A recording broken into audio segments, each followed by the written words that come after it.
have homeless. All of those things contribute to how you perceive safety in a city. And so while we have areas that I think people will definitely feel safe, there are other areas you go through and you're like, I don't even want to be driving through this part of town. During the day, much less at night. Right. Right? Right. So let's talk about the Cardinals again. Sorry to bring them up again, but, they play now where they play, Broadway, that area. But they used to play at Sportsman's Park on North Grand, right? And right now, you wouldn't want to walk out of a stadium on North Grand, would you? No, I mean, and again, even going downtown, a lot of people don't feel safe walking just a few blocks away from the stadium. Right. I mean, people are, going to the Fox, Powell Hall, right, that whole corridor there, the Midtown corridor on Grand. And people used to walk up and down that street, get some dinner, get some ice cream, get some coffee. And now it's like, just run to the car, start it up, and let's get home. Well, it becomes a problem, right? The chicken or the egg. I used to work downtown at a law firm. You would go out, you could find lunch. It was, bustling around noontime. Now you go down there, not so much. And you need to be able to attract people, but to attract people, they need to feel safe. And so it is a problem that you mentioned a PR problem. In part it's that. In part it's the staffing issues that they have to address. But all of it are things that, require a focus on doing the things that, well, frankly, our government has an obligation to do. And as I would say, public safety is number one on that list. Well, I don't want to be misunderstood, but when I said about marketing problems they have downtown in St. Louis, if they've got a crime problem, that marketing problem really is going to make any difference, right? And my point is this, Brenda, is because my wife and two daughters used to go. They used to take the MetroLink down to Keener Plaza. And then they'd play around in the the sprinklers and everything, and then come home. David MacArthur, he just sent a text. It says the reason it is it's downtown because nobody goes down there anymore. And you said it's kind of a catch-22, which it is. Because the Cardinals have sucked for some time, right? I mean, before the 2006 World Series, they hadn't won a World Series in who knows how long, you know? So what I'm saying is they've had bad seasons and people still 3 million people. 3.3, yeah. Right? And now it's just not the same. And it's going to ruin this city, and nobody's going to come here. And it's going to be terrible for the economic situation of the city, Brenda. Well, other urban areas have these problems too, not to the extent that we do. I mean, we see Memphis actually declining even faster. But what we have to do, this is Brenda Talent's opinion because my folks are still studying it, is we have to get back to the basics in the sense of really figuring out how to recruit more police officers, how to clean up those neighborhoods that look dilapidated and run down. And I would argue, while it's nice having sports teams aren't the answer. You just got to do the basics well. One of the things we are finding through this study is that perception definitely lags data. So, like I said, the statistics indicate crime is down, but not enough. And even if those statistics were to go significantly downward, the perception is going to take some time to catch up with that reality. And the city, all these cities that have an issue with crime are going to have to do a lot more to make people feel safe so that the reality and the perception match. And what we, when we look at the PR, the news, what's the clickbait? The clickbait is the most recent crime that happened. And so when you have that kind of thing happening, people take those media perceptions and expand it to everything. As I say, there are parts of the city that are definitely safe. You could go through and you don't need to worry about, but other parts, not so much. And so the city has a big task in front of them. I think the circuit attorney is certainly tackling that. Clearance rates, prosecuting crime, those are very important things for the public to perceive as you begin that process of trying to make people feel safer. And I think that, the prosecutorial part of this conversation for so long with Kimberly Gardner, and there's no punishment, there's no accountability. Why would somebody not do crime? If they can just do crime, steal something from somebody, and there's no punishment, what keeps them from doing it? That's exactly right. I mean, we really set the city back when she was in that office. because whatever you might say about criminals, most of them are pretty rational human beings, so that if they know they're going to be, number one, caught, number two, prosecuted, number three, serve time, they can make different decisions about their conduct. It just makes me crazy. All right, let's talk about the event you have February 10th at the Missouri Athletic Center, the MAC.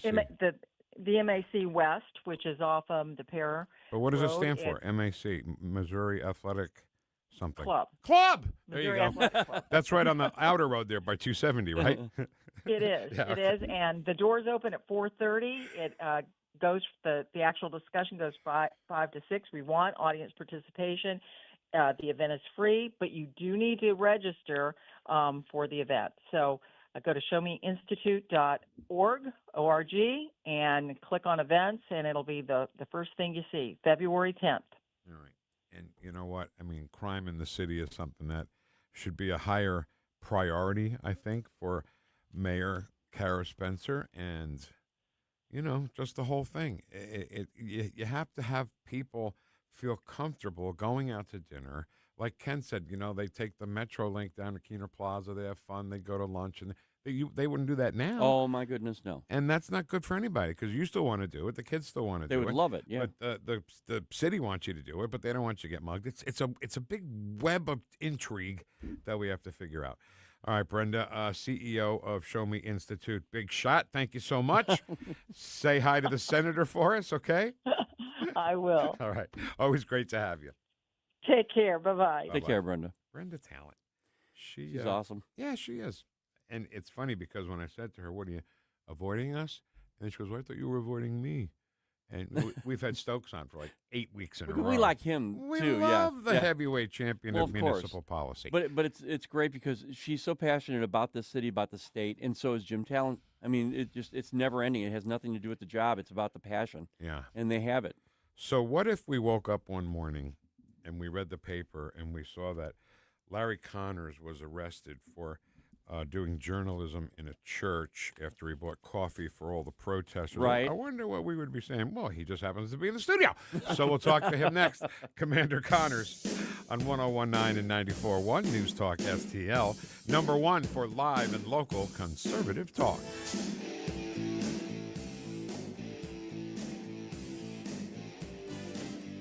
Follow us on Rumble at NewstalkSTL. The Vic Porcelli Show. If that's what is whoosh. End of quote. Repeat the line. If that's what is whoosh. On NewstalkSTL. That's the genesis, the birth of whoosh right there. Seems so long ago.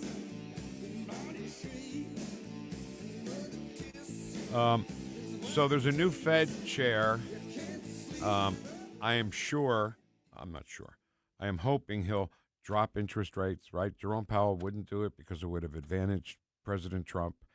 And this guy, whose name is Warsh, W-A-R-S-H,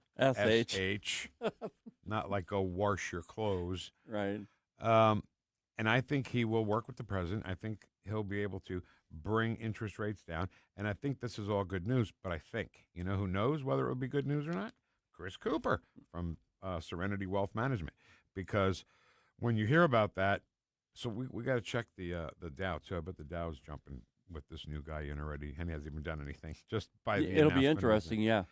So Chris will let you know how that will affect you, how it will still be able to get tax incentive solutions to leaving money to your children and your charity, whatever you want to do, just not the government, not medical care. Medical or care community. And Chris also has a great radio show on this here radio station, 9 o'clock Sunday mornings. It's called Serenity Wealth Now. Yeah, it's not called Fun with Finance, but you'll get a full feature of Fun with Finance. He should just subtitle the show Fun with Finance. He should. And keep that alliteration, by the way. Yes, you have to have alliteration. We're addicted to it in radio. He also has a new book, The New Holistic Retirement. Get it for free at SerenityNowTax.com. That's SerenityNowTax.com. Serenity Now with Chris Cooper. Investment advice offered through Fortis Capital Advisors. Serenity Now! News, analysis, opinion. It almost seems common sense, but, alas, common sense isn't so common these days. News Talk STL. When water troubles strike, call the family you can trust. Tim Jones here for Ambassador Plumbing, serving our community since 2018 with 25 years of master plumbing expertise from Tim Morris and his hand-picked team. Whether it's a simple faucet repair or a complete bathroom remodel, if water runs to it or through it, they do it. From residential service calls to commercial to new construction, the folks at Ambassador are your neighbors treating you like family. Ambassador Plumbing, where faith meets craftsmanship. 636-383-6932 or ambassadorplumbing.com. That's ambassadorplumbing.com. If you find yourself feeling out of place in the world, it's comforting to know conservative values haven't been abandoned everywhere. The far left wants to destroy conservative values in America. This is News Talk STL. Welcome home.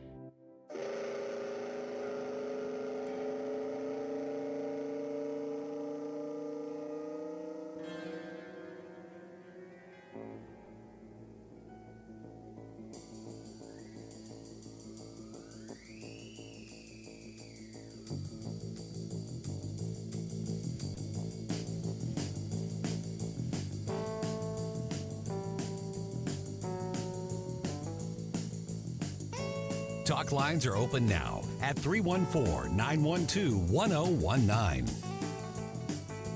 You're listening to the Vic Porcelli Show. As President Lincoln said, what, do you have a cough due to cold? Made in St. Louis for St. Louis. It's News Talk STL. All right, L.A. woman from the Doors. In case you're scoring at home, this always made my friend Sal drive too fast. So you told me, yeah. It's crazy. All right, it's Friday, lots to do, and of course, one of those things is to check in with Commander Connors. St. Louis. It's Commander Connors' neighborhood. Yeah, he sounds like he's going into battle with that music, right? Yeah, I just after I fell on my butt because I couldn't get in the chair correctly. I think we should just lower that for him. Producer Ken stepped in and made sure things were good. And yeah. I'm buckling. Plus, I had to post bail to get here because I got charged with some kind of thing that Don Lemon Fruitcake did, and I didn't do anything with it. But so let's talk about that. Don Lemon arrested. Yeah. For his part. He's happy. He's happy. Protest. Why? Because he wanted to be arrested the other day. Because and they wouldn't file charges on him. Why did what do I have to do to get arrested? I'm gonna try one more time. Why would he want to get arrested? Just so he could drop the soap? Yeah. I didn't say that. I didn't. But what I did say is he wants to be among the people. I'm down with the struggle. He wants to be Nelson Mandela. Yeah, right? That's exactly right. Oh, may I correct one thing I heard a moment ago? This has always bothered me about the St. Louis Cardinals when you guys were talking about their turnout. Would you cite 3 million? 3.3. 3.3. You know that number is a lie. Here's where the lie is. That's how many tickets. They may not all be sold, but those are sold. But that's not 3 million, 0.3 million different people at every game, obviously. All right. And but they throw the culmination together.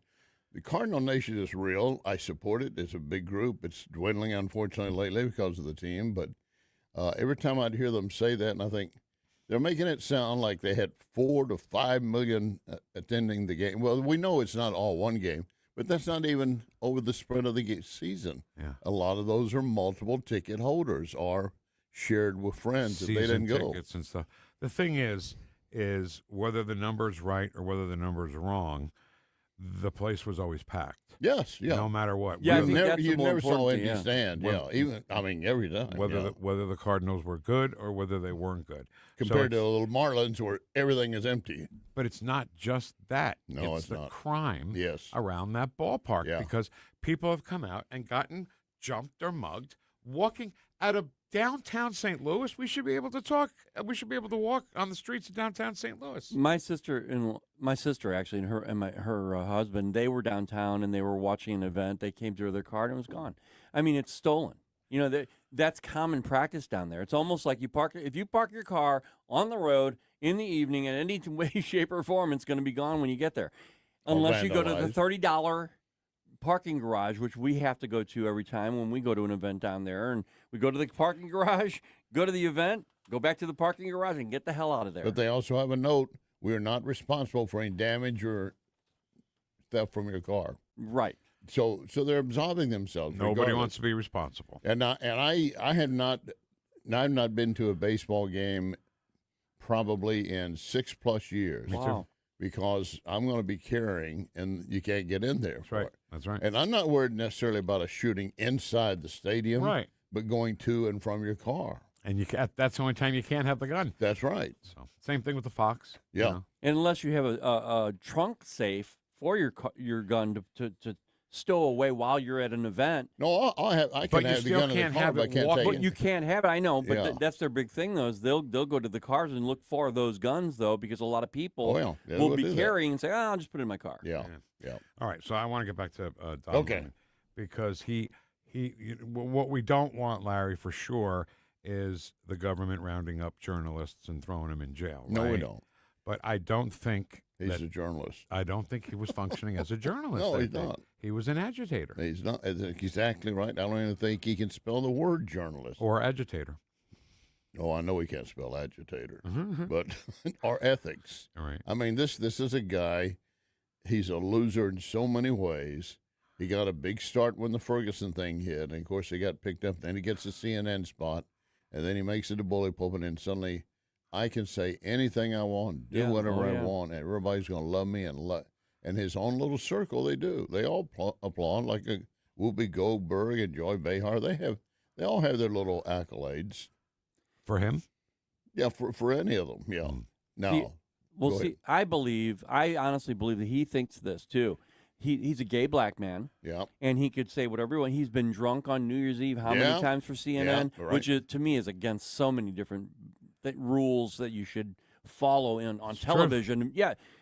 But at the same time, him going into this church, he's thinking to himself, well, I'm a gay black man. I mean, I can say whatever I want. And if they do arrest me, I'm going to do exactly what he's saying right now. Yeah. Victim. Yeah. That's the way he wants to be. Ken's got it. If he goes to court, the judge will ask his defense lawyer, what's your defense? He's a gay black man. Oh, okay. Yeah. Okay, you're free. On your way out. Well, like I say, when I call him Don Lemon Fruitcake, I could care less about his sexual orientation.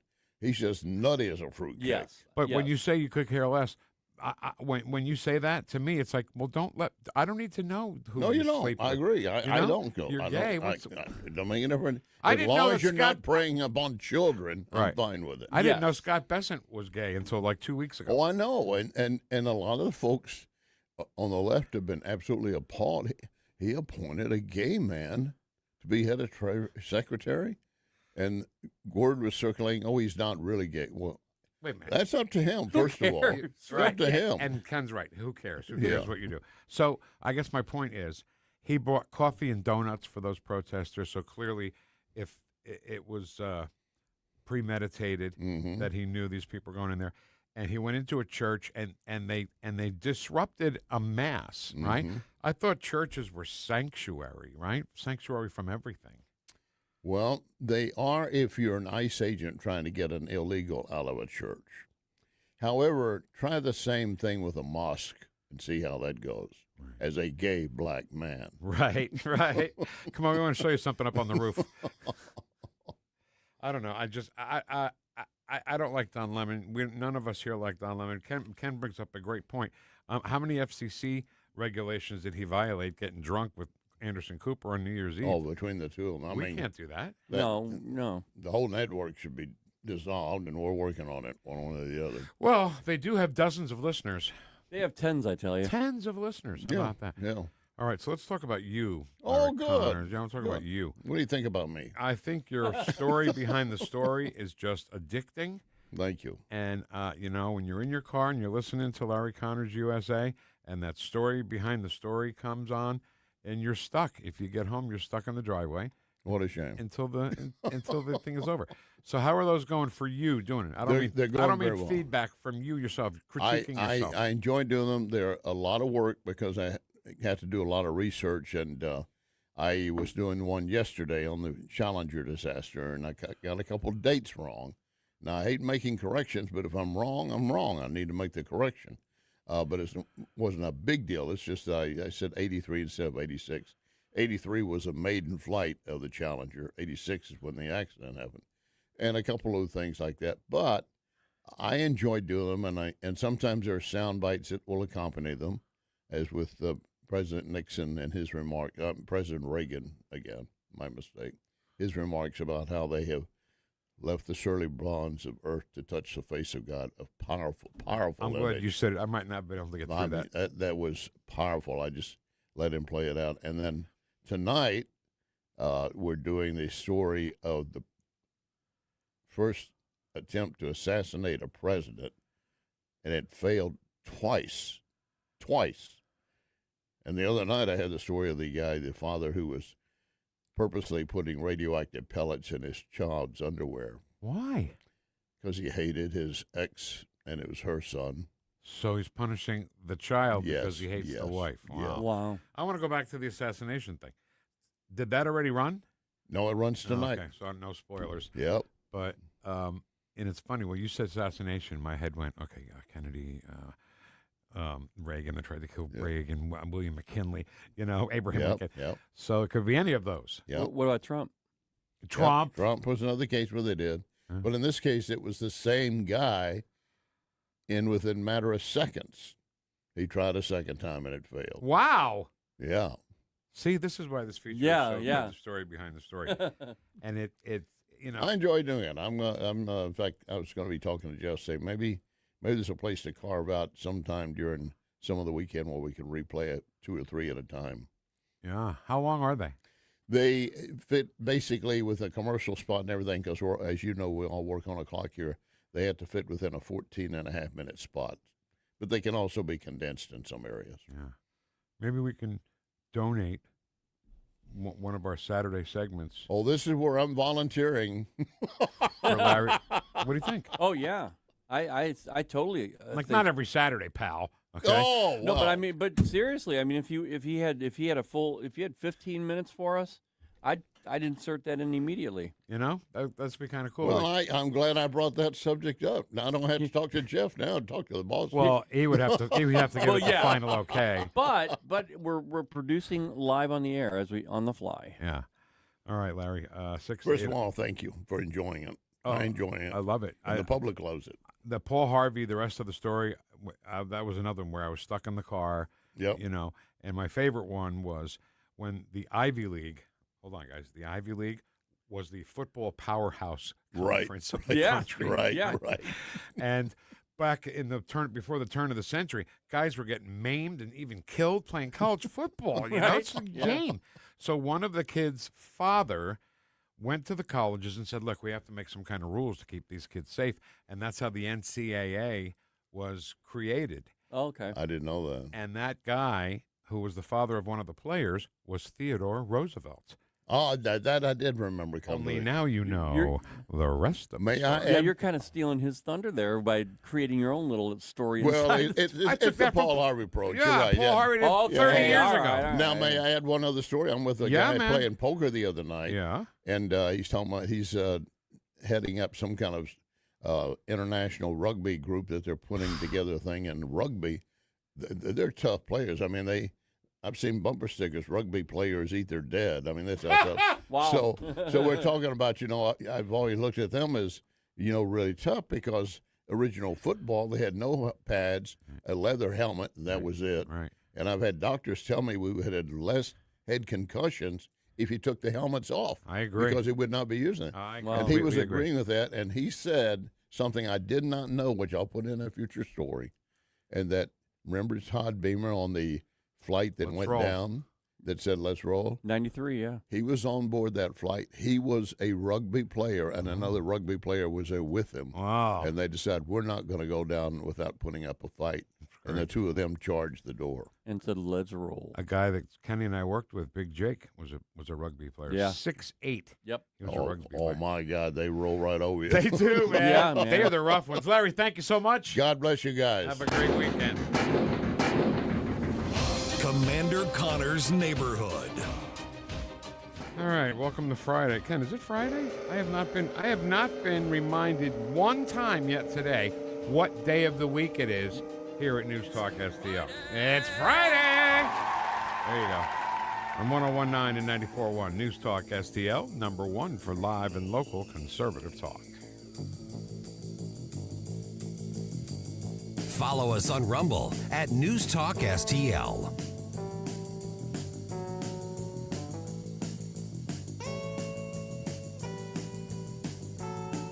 The Vic Porcelli Show. Live and be well. Made in St. Louis for St. Louis. It's News Talk STL. On the next Larry Connors, USA.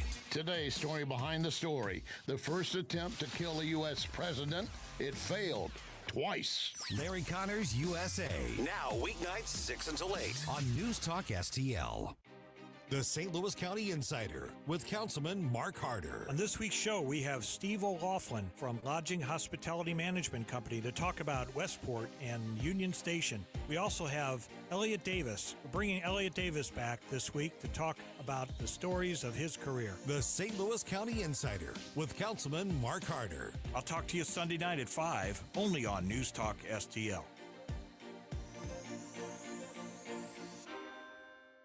If you turned 65 recently like me, it's important you find a Medicare Advantage plan that gives you the coverage you're looking for. But finding one can be difficult. The best thing I did, and I suggest you do the same, is call a licensed insurance agent and let them walk you through your Medicare Advantage plan options. There are so many benefits you have access to, so make the call now and let the representatives explain everything to you. Our licensed insurance agents can offer you a variety of Medicare Advantage plans. Plus, the call is free, the information is free, and there's no obligation to enroll. We're here to make it easy for you to select a Medicare Advantage plan that may work for your needs. Finding a Medicare Advantage plan can be easy if you do what I did. Make a quick call right now to learn more. Thank you. 800-439-7851. 800-439-7851. 800-439-7851. That's 800-439-7851.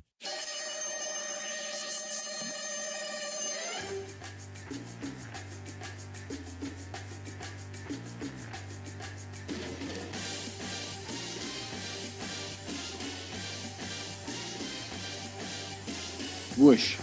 Talk lines are open now at 314-912-1019. The Vic Porcelli Show. Weird. Super weird. Okay. Made in St. Louis for St. Louis. It's News Talk STL. I live in Los Angeles. It's happening at targeted places in Los Angeles. And I think it's time to talk to the neighbors in real life. It's time to talk to your neighbors, find out if they're MAGA or not. Sorry, but we have to know who's on our team and start to plan. Is there a way we can do something as a community? When I hear from my followers in Minnesota, they describe a very sophisticated channel of a system of things that they do to help one another. And they use encrypted apps. And like I said, everyone has whistles and honks their horn, but they organize in small groups. And they have told me that they learned this from the George Floyd incident because George Floyd was murdered 20 blocks away from these other murders, roughly. So they said they learned a lot from that experience. So I'm just telling you guys, live your life, but be conscious of this. And if you're silent, you're complicit. Sorry, I know I'm being a judgy bitch, but that's how I feel. Here I am being preachy. Oh, you're a bitch. There's no doubt about it. Yeah. That's Kathy Griffin, by the way. So, I was going to say that. You don't think I was going to say that? No, whatever. Okay. That was Kathy Griffin. And let's just say that somebody who is very conservative, like James Woods or, what's his name? Sorry, James Woods or somebody like that. If they said, okay, so we're going to go, we want to know where all the libturds live, so we know, so we can make a plan. Like, what's your plan for a list of people who are MAGA in a neighborhood? What are you going to do? In the words of Jamie Allman, what are you going to do about it? Right. My first thing was I heard list, and I thought to myself, wait a minute, there's only one group that really did lists a lot, and that was the fascists, the Nazis. Right. So they're actually recommending that they do something that the fascist Nazis did back in the 30s, okay? That's what they want. She just said, hey, find out who these people are, and we're going to make a list, and then just so you know where they are. Why do you want to know where somebody is like that, Vic? Why would they want to? For violence is the only thing I can imagine. She makes it sound so innocent. Like she's sitting on her couch, by the way, and she's just like, I just feel like we need to have a list. I think she failed at that. Yeah. but I think that more so, it's more of edstoid, right? I know it's a silly, stupid word, and we use it all the time, but it really does work out more times than it doesn't, right? Everything Democrats say, the opposite is true. If you hear something like that and you run it through the edstoid filter, you're going to say, hey, wait a minute. You're the fascists. You're the Nazis who do that. We don't do that. We don't. I mean, I don't even see the national. I don't see Trump saying that. I don't. That's fascist stuff. Great point, because we were talking to Larry about racism and how they call us racist, and about gay people and how we're, misogynist and we're whatever the word is, okay, is homophobic. We're not. We just don't think about it. Here's the thing. We don't put that into a category. We don't think about it on a certain level. We just say, whatever, here's our point. Here's our topic. You come in on the left and say, well, yeah, but you have to add gay black man. No, you don't. Yeah. They do that. There would be no homophobia if you didn't tell us you were gay. But then they would say, well, I'll say whatever I want. Okay, well, no, I'm not telling you. Listen. Yeah. Then accept the consequences of that. Okay? There's going to be people who don't like gay people. There are I'm on sure both sides. There are people who don't like fat Italian conservatives. I'm sure of it. Exactly right. So if you don't tell us what you're doing in bed, maybe we can't even formulate a homophobic thought about it. I got you. Yeah. So it should. Okay, if we're talking about the economy, for example, why are you bringing up the fact that you're the first gay economist? Right. Who cares? Right. Nobody cares. Unless you're, like Larry said, unless you're diddling kids, we don't care. Right. You know what I mean? I mean, you don't. I get it. So do you remember Tiffany Cross? She lost her job it was MSNBC at the time because she was a great big racist. And if you're losing your job from MSNBC because of that, you're bad, right? You're pretty bad. Right. So she tried to argue that ICE, here we go again, might be riddled with white supremacists. So this is Tiffany Cross on CNN. That's her new job now. I guess they hired her. She's a commentator there. So she doesn't host a show. She's just right. Abby, what's her name? Abby. Oh, right. She was actually the host in this exchange here. This is what happened. Kevin O'Leary was there. She was there. There's a table. They do that round table thing where nobody can understand what they're saying. They all start talking at the same time. Right. Kevin O'Leary's the next cut we're going to hear. But you had to thunder steal that, so it's okay. Tiffany Cross on CNN. There's a reason why we have not seen a resurgence of the Proud Boys. And that is because I believe a lot of them are likely made ICE officers. Again, I've said this on the show before, I've not seen any deep dive reporting into who these people are, but they certainly adopt a lot of the ideology, a lot of the tactics, a lot of the violent tactics, a lot of the wearing masks, and it sounds a lot like their founder, what they initially put out. And so because Stephen Miller backtracks, I don't really care. I wonder about all the incidents that are not caught on videotape. I wonder about all the people who are sitting in detention centers right now as we sit here, who are malnourished, who are without life-saving medication, children who have been kidnapped. Did you just say ICE officers are militia? Yes, have you not been paying attention? Yeah, I think certainly you're mirror stretching the a little Gestapo. bit. That's very. I don't think I'm stretching anything. I think we have seen, That's what we have bullshit. not seen, You know, what we have this not is seen are actually gang members committing this is violence. a What we have federal seen state are ICE mandate. agents You're pushing that a kill little people. bit there. Tiffany, That's three voices at once. fact-based. So before we even get into the content of what they were talking about, is there no coach, consultant at that network that says, look, idiots, when you all talk at the same time, nobody can hear any of you? I mean, it sounds so elementary, but everybody, the Today Show does it every morning. There's one, they do this one thing called the Morning Boost, right? It's this cute kid riding a tricycle or some kind of crap. And then they come back and they all start talking at the same time. And I'm like, okay, I don't know what any of you just said. It was a complete waste of 30 seconds I'll never get back in my life. So they all start talking at the same time. Don't know what any of them said.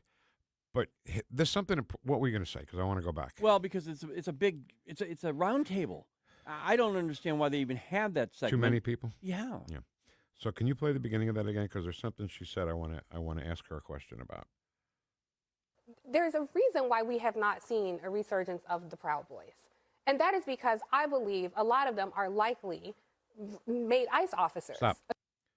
Where's your proof on that? There's no proof. Okay, good. Again, I've said this on the show before. I've not seen any deep dive reporting into who these people. Stop. I haven't seen any deep dive reporting on it. That means I don't know what I'm talking about. Totally, Vic. No, it's true. It's a euphemism to say you haven't done any research at all. The Proud Boys, if I'm a liberal consultant, or if I'm a liberal commentator, I should say, on CNN, and I say Proud Boys, then that's what I'm supposed to do. This morning, you and I were talking about something, and I asked you, is that confirmed? And you said yes. So we went on with it, whatever we were talking about at the time. She says deep dive. That's called research. Her version of deep dive is just checking for facts. She wasn't even in the shallow end. No. Much less deep dive. If she'd have hit a deep dive, she'd have crushed her skull because she wasn't even in the water. So let's move on to number 3. I'm not sure if this is the same show or not. Yeah, it's actually at the end of this, then you got the next response. So then she went up and lost going against Kevin O'Leary, Mr. Wonderful. You're just making a supposition here. There's no concrete evidence. Right, so that's Abby. But Tiffany Cross just made a guess that the Proud Boys might be ICE officers. No proof. No documentation, That's what she's saying to her. She's actually, the CNN host is actually saying that. Oh, to Tiffany. Oh, great. Okay, go. You're just making a supposition here. There's no concrete evidence.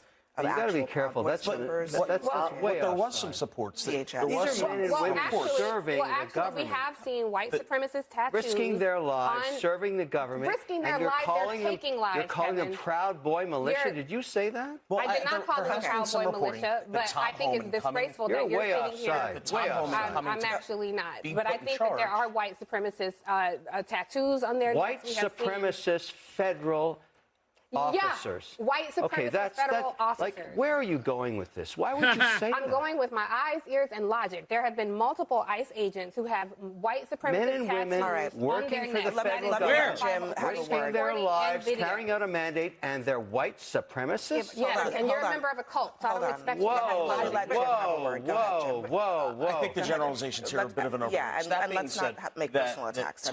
Well, that's Tiffany Cross's final appearance on CNN. Because the rest of the table didn't even agree with her. I think what was happening was they were listening and watching what she was doing, and they were getting concerned that she was so far out there that they were like, we got to reel this in. Kevin O'Leary couldn't believe it still. At the very end. He's the best. So when you are, especially if you are black and you are on a news network, you are totally allowed to throw around the phrase white supremacist. Yeah. With no repercussions whatsoever, whether it's true or whether it's not true. If you are a white person on a network, you can't say blacks are responsible for most of the crime in this country. Right. But if you say... But statistically, it is true. It's true. Yes. Okay. And it's not statistically true that the ICE officers are white supremacists. What in the hell, Ken? What I would have loved, if they could have calmed down and everybody stopped talking on top of each other, I would have loved for someone to say, okay, Tiffany, where's your proof of these tattoos that you see? Because all she has to do, Vic, it's very simple today, is just produce a photo. Let's see all of the white supremacist tattoos, and then is it your opinion that they're white supremacist, or does it say I'm a white supremacist? You know what I mean? They thought that Pete Hegseth's tattoo was a Nazi thing. That's why they have to prove it, and that's called doing a deep dive, I guess, into research. Right. And I just want to say that when people have these roundtable discussions on these networks, and they say that ICE agents are white supremacists, Proud Boys and all that, I have a solution for the whole thing. You need a referee with the whole striped shirt and the baseball hat, right? And when somebody says that the ICE agents are white supremacists, he throws the flag, and then he turns over there and says, unsportsmanlike comment, against Tiffany Cross, 5-minute penalty. Or prove it. But she's already said it. So if she wants to prove it, she's got to do it after the punishment. Oh, okay. Because it's not 5 yards. 5 minutes. 5-minute penalty. Still first question. Okay, so that's what I wanted to say about that. I think. Yeah, I'm pretty sure. So, I was watching Gutfeld last night. Love Gutfeld. And they were talking about how the left loves to call Trump Hitler and call Stephen Miller a Nazi, which is really intriguing, right? Calling a Jew a Nazi. It doesn't matter to them. It doesn't matter to them. So they did this whole story, and then they finally got to Kennedy. And I swear to God, Ken, listening to her, it sounded like she read my op-ed piece about where the gas chambers. Because she said, and the key thing that what she said was, these people who are being deported back to the country where they came from. The Jews were not sent back to the country they came from. They were sent to the gas chambers and killed. And she was saying it almost verbatim from, I know she didn't read my thing because, I could put anything on Twitter and nobody would see it. She could have and just not said anything about it. Right, but I doubt it. I mean, the odds of that are pretty. You don't know. Pretty astonishing. But I was proud, first of all, that the thing that I wrote, somebody else confirmed. Yeah. And, it's true because, and she said that you're really hurting the descendants of the people who were there, because that was the real gist of the whole op-ed piece that I wrote, that somebody who is a grandson or a granddaughter of a Holocaust prisoner, you hurt them so badly when you say that this was like that. It diminishes them and their story. And how did we let that happen in this country, right? Well, that's had to have happened in the last 20, 30 years, that the Holocaust didn't happen. Yeah, oh yeah. There's always been a sect of people that believe that. There's always been that. I've always heard that. Yeah, I don't know. Until you see proof, until you see piles of bodies or piles of teeth or clothing, stacks of clothing everywhere, or how about oh man, this is really getting down. It's okay. I shouldn't say some of this stuff. Then just write what time we have to be out, and I'll take it from here. Okay. It's because it's true, and try to have, and it's funny that they go back to an era where there was no documentation. I got to tell you, I have seen some of the most gruesome photographs and videos of people at these concentration camps. And I'm not saying that like an elitist, like I saw stuff you can't see. You can go to YouTube and watch any of this stuff. The documentaries are riveting and heartbreaking. And there's one that they always use, this one clip. There were kids, no more than 12 years old, and they pull up their sleeve and they show you the tattoo on their arm of what number they were. They tattooed what number prisoner you were. So don't talk to me about. We started this whole thing with Kathy Griffin, how she wants to go door to door and tell it where all the MAGA people live. First of all, how does she know what houses are MAGA and what aren't? An American flag, is that it? Now, if you hang an American flag outside your house, you're a criminal, you're a Nazi, you're a white supremacist. I'll say one thing about anyone trying to do that kind of a list, they better be careful. That's all I'm just saying. Yep. Don't forget, we're armed. All right, Susie Moore, Deputy Managing Editor of RedState.com and co-host of our morning show on News Talk STL. That's next on 101.9 and 94.1 News Talk STL. Hey, Jamie Allman here. When your car needs attention, trust who I trust. Benchmark Complete Auto in Valley Park. 25 years as a family-owned and operated company, Benchmark is your Napa Auto Care Center for nearly every maintenance and repair, using the latest technology and top-quality parts. Need help with the bill? Well, ask about Napa's Easy Pay financing. Mention Jamie Allman and News Talk STL and get 10% off. BenchmarkAutoRepair.com, BenchmarkAutoRepair.com. If you're worried about losing your health insurance through Medicaid, we have great news for you. New government regulations have expanded the Affordable Care Act. And now you may qualify to get health insurance for you and your family through the Affordable Care Act. Call now to learn if you qualify.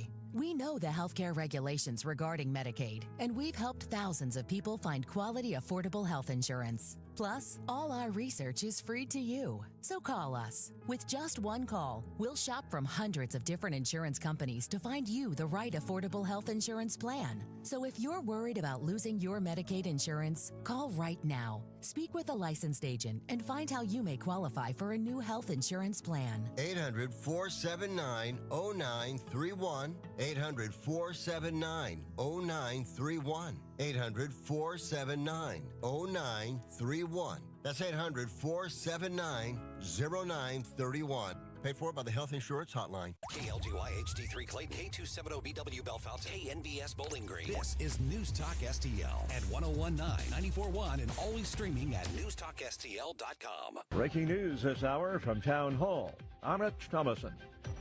His presence inside a Minneapolis church during an anti-ICE protest earlier this month has gotten ex-CNN personality Don Lemon arrested. The raucous demonstration disrupted a service in progress and upset congregants, children among them. Lemon's attorney says his client will fight these charges vigorously and thoroughly in court. The Eastern Carolinas are bracing for another wintry blast. Snow and high winds expected as early as tonight. Arctic cold continues to hold much of the country in its icy grip. Mississippi Governor Tate Reeves says time to be a good neighbor. The National Weather Service is forecasting another weekend of extremely cold temperatures. The state of Mississippi encourages all of you to please continue to check on family, on friends, and neighbors. Because cold of this magnitude can be life-threatening. President Trump says he'll nominate Kevin Warsh to be the next chairman of the Federal Reserve. Warsh is a former Fed governor who was appointed to the board by President George W. Bush. At the time, Warsh was 35 years old, making him the youngest governor in history. In the past, Warsh supported higher interest rates to control inflation. More recently, however, he has said he supports lower rates, an approach backed by President Trump. Warsh would replace Chairman Jerome Powell when his term expires in May. His appointment requires Senate confirmation. Greg Clugston, Washington. A New York judge has ruled that Luigi Mangione should not face the death penalty if convicted of charges in the killing of United Healthcare CEO Brian Thompson, gunned down on a New York City street in December of 2024. On Wall Street this hour, the Dow is down 170 points, the Nasdaq 44 points lower. More on these stories at townhall.com. This President's Day, Pure Talk is honoring Jackson and Lincoln by offering unlimited talk, text, and plenty of data for just $25 a month. Meanwhile, Big Wireless is honoring Benjamin Franklin by charging families hundreds of dollars for the same 5G service. What's up with that? Ben Franklin wasn't even a president. When you switch to Pure Talk, you'll be in business with an American wireless company that supports our vets in a big way and keeps all their customer service in this country. That's important. And you'll be on the same towers the big carriers use, so you'll get the same 5G service without the inflated price. So hang on to your Benjamins and switch to Pure Talk for a Jackson and a Lincoln. No contract, no hidden fees. Dial pound 250, say Mike Rowe, and you'll get 50% off your first month when you switch. That's pound 250, Mike Rowe, for an American wireless company that is truly unprecedented. Pure Talk. This hour of News Talk STL is brought to you by Rodney and Jen Wallner and the entire Wallner home selling team at Berkshire Hathaway. Call them today at 314-810-SOLD. 314-810-SOLD. From the Michaels Flooring Outlet Weather Center. I'm meteorologist Chance Gotch with your first alert forecast. We're tracking highs back towards the upper teens. Going to be seeing the possibility of a few evening flurries. Nothing too much to talk about there. Overnight lows continue to drop towards the single digits with wind chills possibly down to negative 12 degrees, prompting a first alert weather day into Saturday morning. Mostly sunny. Then into Sunday afternoon, could see some light snow, a high of 30 degrees. And first alert for Weather Center, I'm meteorologist Chance Gotch. Vic Porcelli. Come on, you're Italian. You understand. Every day is a busy day all of a sudden. You talking to me? You talking to me? Tough and smart, and I love Italian, so, he's definitely Italian. At least I have this show to come and talk about it and let some stuff up. What kind of a show are you guys putting on here today? The Vic Porcelli Show. All right, hour number 2 on our Friday edition, on our 3-hour tour. It's Friday! I knew it. It's Friday. It's 10:05. That means it's time to talk to Susie Q. Smoozy Q. More. Smoozy. Oh, Susie you should Q, just spell Susie Smoozy. Susie Q. I'm the boss. How about that? I should have listened to Susie more from the beginning. I think you're right. I think you're absolutely right about that. Good morning, Smoozy Q. Good morning, Vic. Who was on the show with you this morning? Richard West. He is a representative in... Correct. He's a state representative. He's from the New Melly area, so he's from St. Charles County. Okay, great. He was sounding good. He had a lot of stuff. It's great because Billy Crow yesterday getting the whole Jefferson County thing going on. Yeah. And then him doing the... St. Charles County. Yeah, that's pretty cool. Good morning, Susie. Good morning, Ken. How are you? Good. All right. Get a room, you two. I'm kidding. We're in one. Don Lemon was arrested. He was. So where do you stand being a journalist, seeing somebody who's claiming to be a journalist arrested? Is that something that worries you? I think it's something that should give everybody pause because you want to make sure that people aren't being arrested for the wrong reasons. I think that we all saw the video of that incident at the church unfold, and people can understand why, he appears to have crossed the line from journalisming into activist participating in it. And there were some lines crossed there, and there were probably some laws broken there. Yeah. So I don't have a problem with them arresting him if they can prove their case. I don't think it's necessarily a great thing for the messaging to be like, from the officials. I think it should be a sober approach to it. Just there's plenty of people online who can dunk on him. So if they don't want to undermine the prosecution, they should approach it professionally, I think. So, do you think? I'm sorry, Vic, no. but do you think they have done that dunk, spike the football, so to speak? Because I haven't really heard that. All I heard was the administration said we arrested him because he did this, and we're going to pursue it. The White House Twitter account has a picture of him and says, "When life gives you lemons." Oh, that's funny. That's pretty good. It is, but it's from the White House account. That's my point. And I understand where they're coming from, but I just think if you don't want to undermine the prosecution and you want it to be taken seriously, then you kind of have to approach it that way. No, I agree with that. For some reason, the journalists, the left will say, you'll hear it all over MSNBC tonight, CNN. See, this is Nazi Germany. They're rounding up journalists and throwing them in jail. Yeah. I just want to confirm with you, you don't think that's what's happening here? No. And if he had simply stayed outside the church and was reporting on it, if they were arresting him anyway, then I would have a problem with it. Yeah. But he didn't. He went into the church. He was like advocating a position. He was arguing with the pastor, and when the pastor was asking him to leave, he was arguing with him further. He was part of the event. He wasn't just recording it and reporting on it. Help me out with some facts here. Did he disrupt a sermon or something that was going on? Mm-hmm. There was a church service going on. I don't know if it was in the middle of the sermon. Whatever. But what I'm saying was, because if he went in, I would have thought if it were me, I would have waited in the back of the church, let the priest or whatever it is say his thing, and then ask people about white supremacy and all that stuff, you know, ask the pastor. But if he's interrupting a service, however the way you said it, that's different. I think that's different. And I don't think that's being a journalist. I think that's being an agitator. The only thing I'm glad that is like Don Lemon didn't walk in and interrupt the service. The group walked in and interrupted the service, and he went in with them once they, went in and then was recording everything. So bottom line is, yes, he was part of the group that interrupted the service. Yeah, well, the video that I saw, the pastor was standing there saying, you've come in here during our service, and all I want you to do is, I'm protecting my flock right now in the middle of a service, and I want you to leave. Yes. And he stood there, and he questioned him again. The other video that I saw of the people who were actually arrested before him, they were walking up to the people, intimidating them, calling them white supremacists. Yep. And really just yelling at them. And the children were crying. Yes. And the parents were trying to get them out of there. Well, to me, that whole thing was an intrusion. Yeah, and it was a violation of couple different laws. So, I mean, I would like to see how these prosecutions unfold. I'm glad they're pursuing it. I guess we'll see. I think he's got to come up with more of a defense than, hey, I'm a gay black man, right? From a legal standpoint, yes. I mean, he's going to be trying most of this in the court of public opinion because this is all about Don Lemon, So, I mean, yeah, but his lawyers are going to have to do better than that. When he was, I know it's a joke. It was a joke, but my jokes don't go over in this room for some reason. Sorry. Not with you. Nobody likes my jokes. Sorry, I've got my lawyer hat on, and we're dour. I always serious have my sorts. comedy hat on.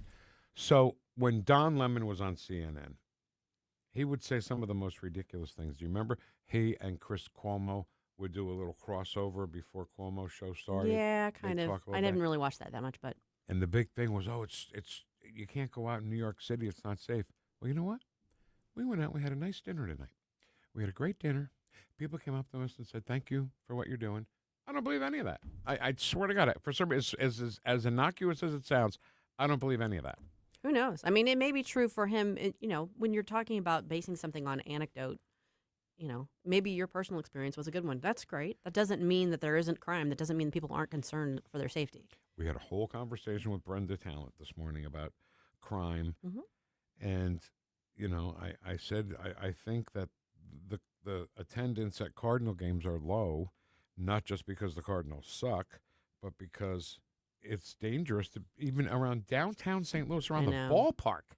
Yeah, no. I think that definitely is playing a role in it. People are kind of like, well, they're not even really winning. Do I want to go? Do I want to go out of my comfort zone and go someplace where I'm not even sure my car is going to be safe and I'm going to be safe to watch my team lose? Maybe not. I think it's part of the calculus. And Ken brought up, if you go to the game or the Fox or Powell Hall, you can't carry your firearm into any of those buildings. Correct. But the time that you want the firearm is on the walk from the car to the venue, Correct. and from the venue back to the car. So, what do you want from us? To me, that's not being able to practice the Second Amendment. Right. It's really not. I mean, if you think about it, because there are rules that everybody says, well, you can't come here, you can't come here. Everybody says you can't bring a gun in here. Okay, great.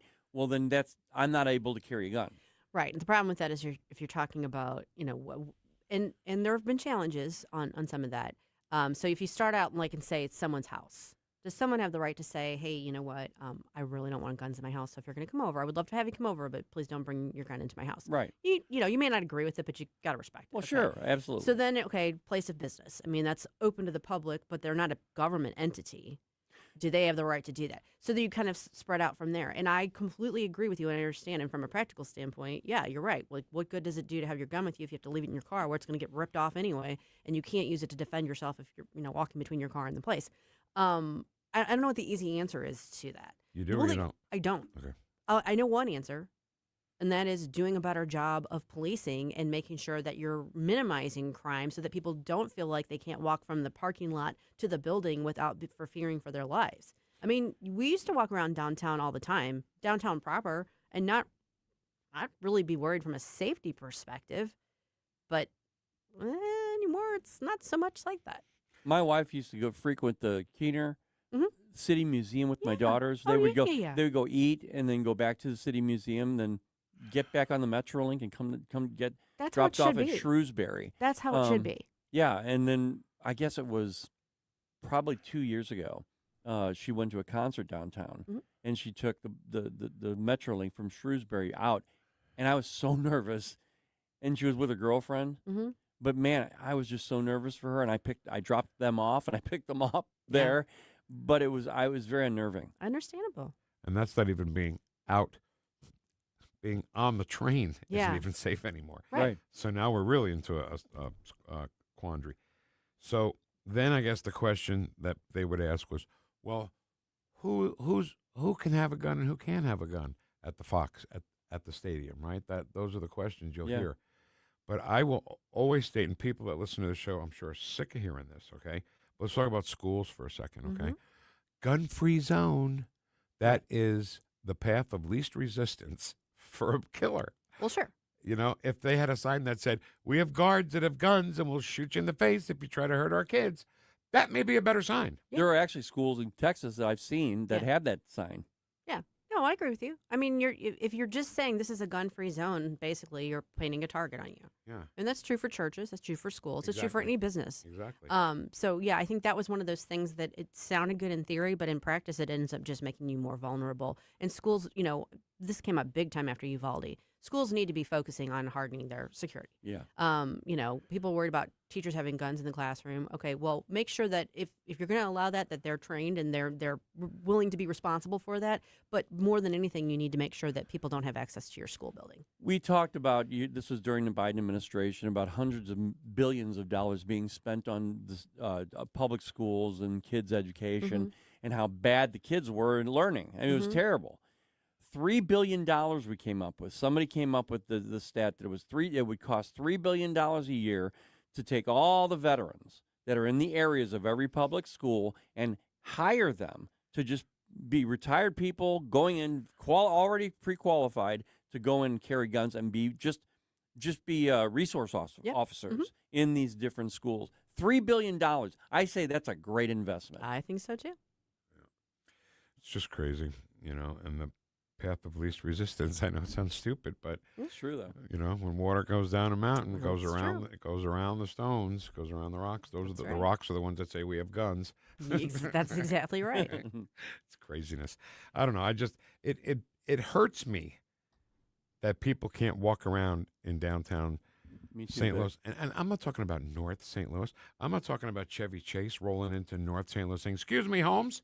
And they steal everything in his car and spray paint his car. I'm talking about downtown St. Louis, where they built ballpark village, right, for people to come and drink and have fun. So, yeah, I mean, I worked downtown, right in the heart on Broadway for 28 and a half years. I walked from my office to the ballpark without thinking anything about it, and now I would think something about it.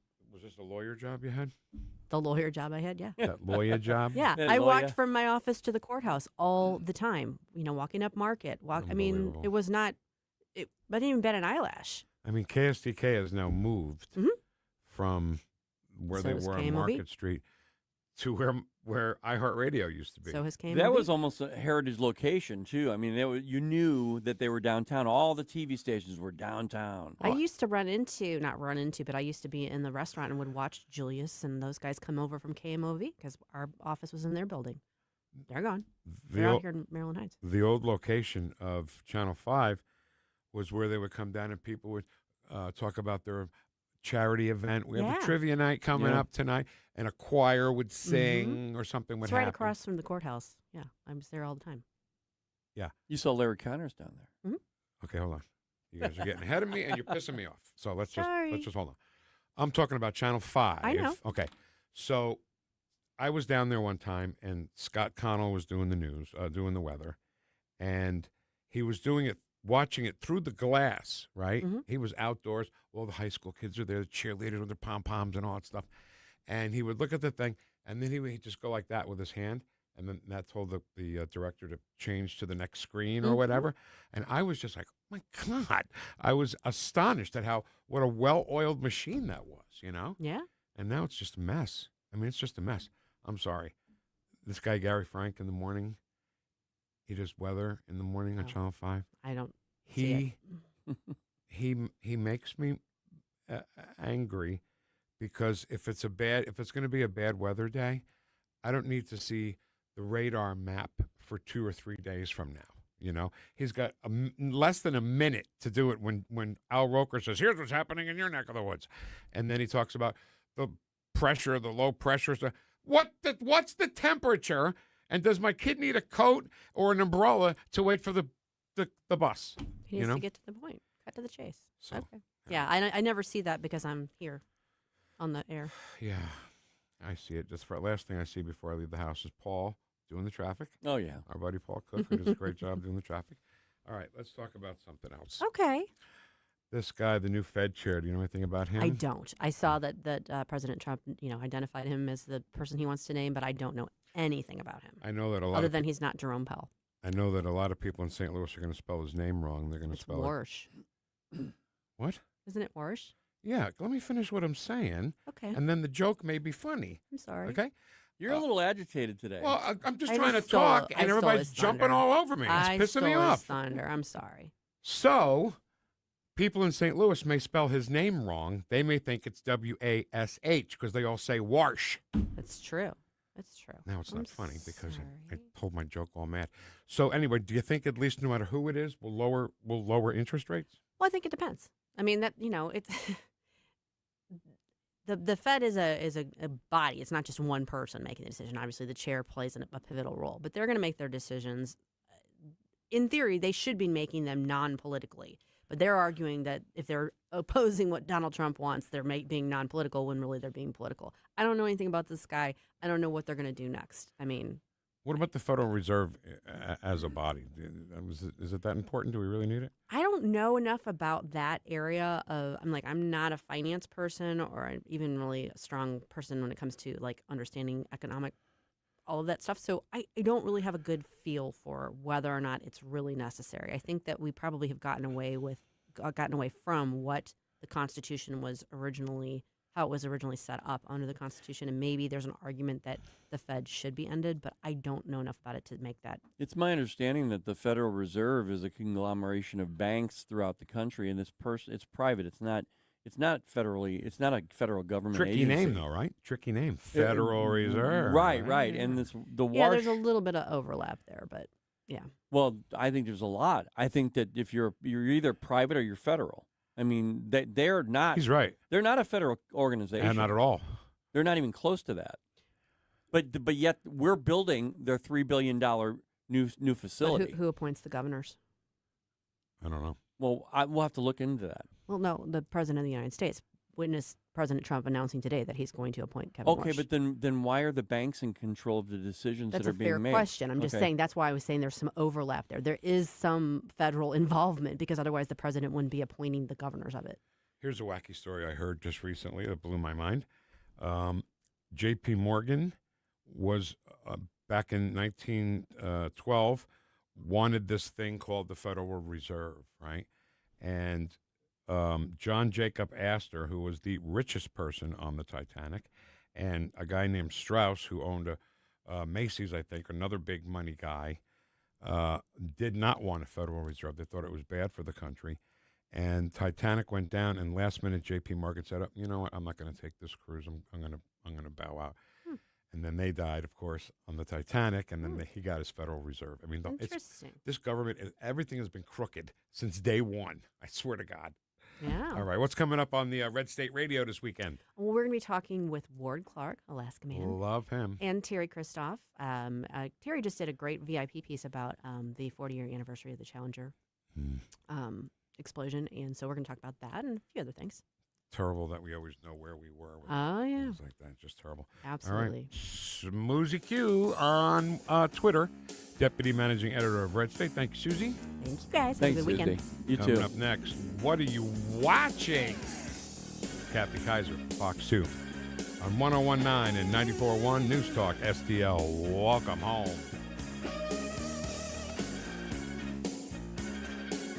Watch us on our live stream using Rumble, Facebook, and Twitter. The Vic Porcelli Show. What else do we know about this population, 18 through 24? They are stupid.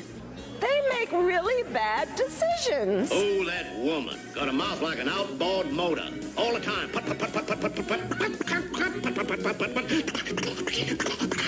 Made in St. Louis, for St. Louis. It's News Talk STL. Tony Colombo here for Gutter Pros and Exteriors, your all-in-one service team that brings years of experience and quality that's affordable right to your doorstep. Christine and I discovered Gutter Pros and Exteriors when we bought our home and inherited a gutter problem. And they've also repaired siding damage on our home because along with gutter repair, gutter installation, and leaf protection, the Gutter Pros team are also the best for repairing other exterior damage, including fascia, soffit, and all siding repair and installation. Learn about all the ways Gutter Pros and Exteriors can help your home or business right now at gutterpros.com.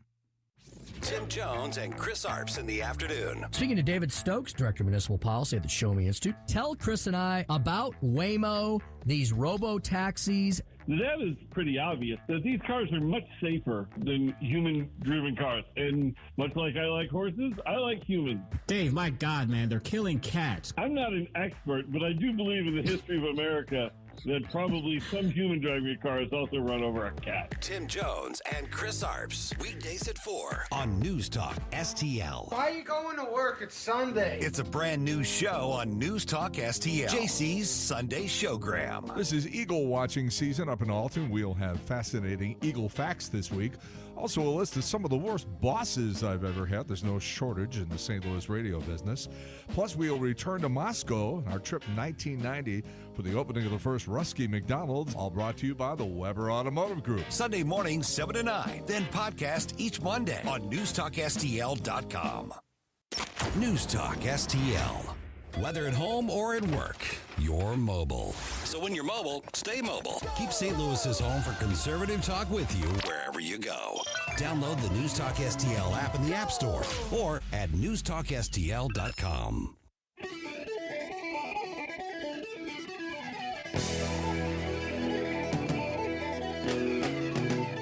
It's Friday!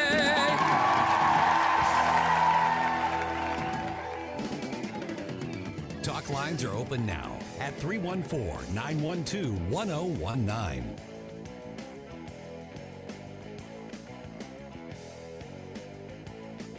Vic and Ken. Two of them together are just trouble. The Vic Porcelli Show on 101.9 and 94.1 News Talk STL. All right. Friday, hour 2 of our 3-hour tour. We'll have a whole nother hour after this. This is cool. But what we do every Friday at this time, 10:25, is called What Are You Watching? What are you watching? Well, what are you watching?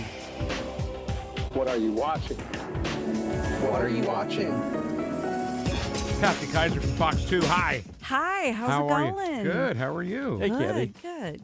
So good morning. You got a couple. I'm really intrigued this week because you got 2 5 out of 5ers, and they're both stuff we can watch on the couch. Yes. Which yes. makes me happy. Yay. So let's talk about the 2 theater ones real quick. Okay. 3 out of 5 popcorn, Send Help, and 3.5 out of 5 popcorn, Shelter. So, Send Help. Is this a mystery? No, it's thriller actually thing? well, it's a thriller. Yes. Rachel McAdams plays a woman who works for this really horrific boss, her new boss, who's going to discount her in every direction, and they end up being in a plane crash. Oh, yeah. And end up on an island together. This is where the guy's face is in the office, and then the island switches real right, quick in right. the trailer. Yes, yes, in the trailer, yes. And maybe the only reason why he's still alive is because of her, because she knows all the survival things that you need to know. Mm-hmm. So this is Castaway? This is a new Castaway?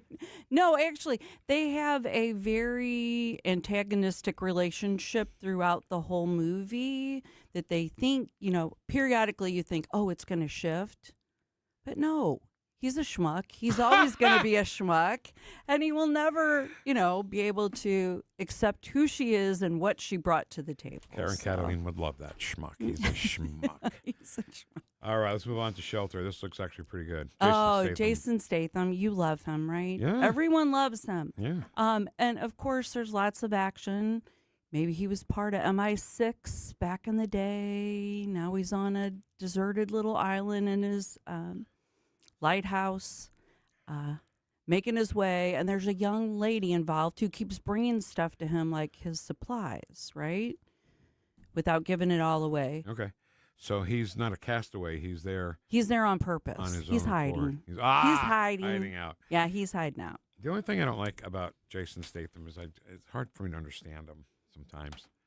He speaks very softly. Speaks very soft, yeah. And if you're in the That's theater, kind of the ambiance of who he is, because, he's an action hero, but you can't understand what he's saying. Right? It's people like him that make me use the closed captioning all the time.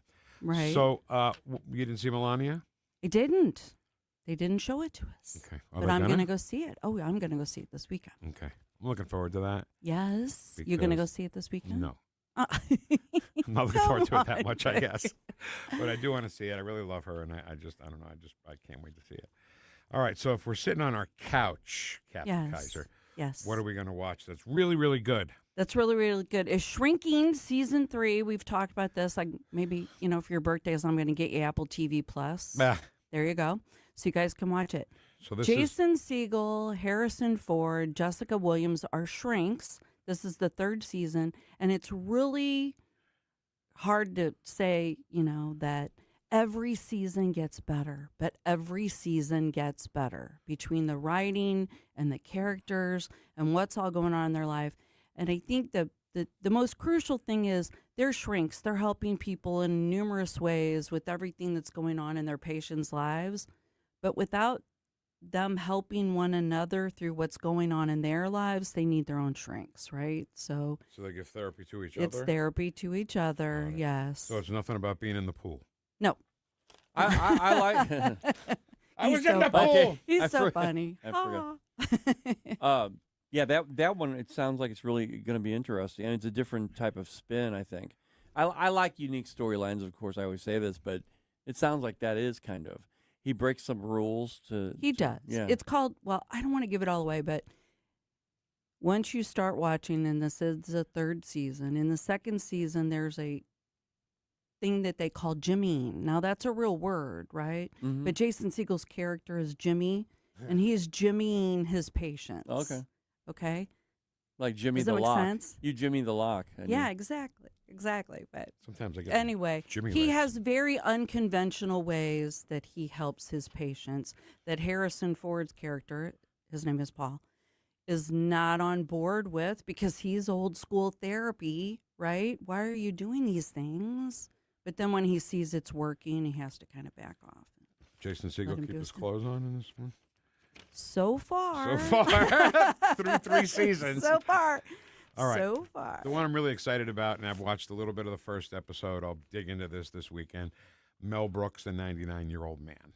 Yes. Judd Apatow did a fantastic job of the 99-year-old. Now, that's a take on the 2,000-year-old man, which is what him and Carl Reiner used to do, right? I think I was born yesterday. No, I'm just... You probably know more than I do. We played some of it yesterday on the show. Thanks for listening. Appreciate it. No problem. Yeah, Hey, maybe I was on television yesterday. I don't know. Remember? Yeah. Anyway, no, it's fantastic, and they did such a good job. You said you just started watching it, so I don't want to ruin anything, but it's so good to see him, and I hope that at 99 years old, I still have my faculties about me like Mel Brooks does. Absolutely. And I think he's really a creative genius. I think that's what that is. There's no doubt about it. And the way he came up through that whole generation, starting in radio, and then in television in its infancy and all that. And the clips of Sid Caesar and Imogen Coca, man, are just priceless in this, right? They give you so much in-depth information that it's just so good. It's so wonderfully done. Just like Shrinking got 5 out of 5 popcorns yesterday. Mel Brooks, the 99-year-old man, gets 5 out of 5 popcorns too. You have to sit and watch it, and it's a few hours. It's 2 parts, but that was about the same as that Billy Joel thing, 2 parts, but an hour and a half on each one. Right. The 2,000-year-old man, I skimmed through as much as I could of. 2,000-year-old man, 2001-year-old man, and then they made a 2013-year-old man with the two of them. And I couldn't find the one joke I was looking for when Carl Reiner asked, so how did you live so long?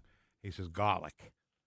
Every night I go to bed, I eat about 3 cloves garlic, and then when the angel of death comes, they say, who is it?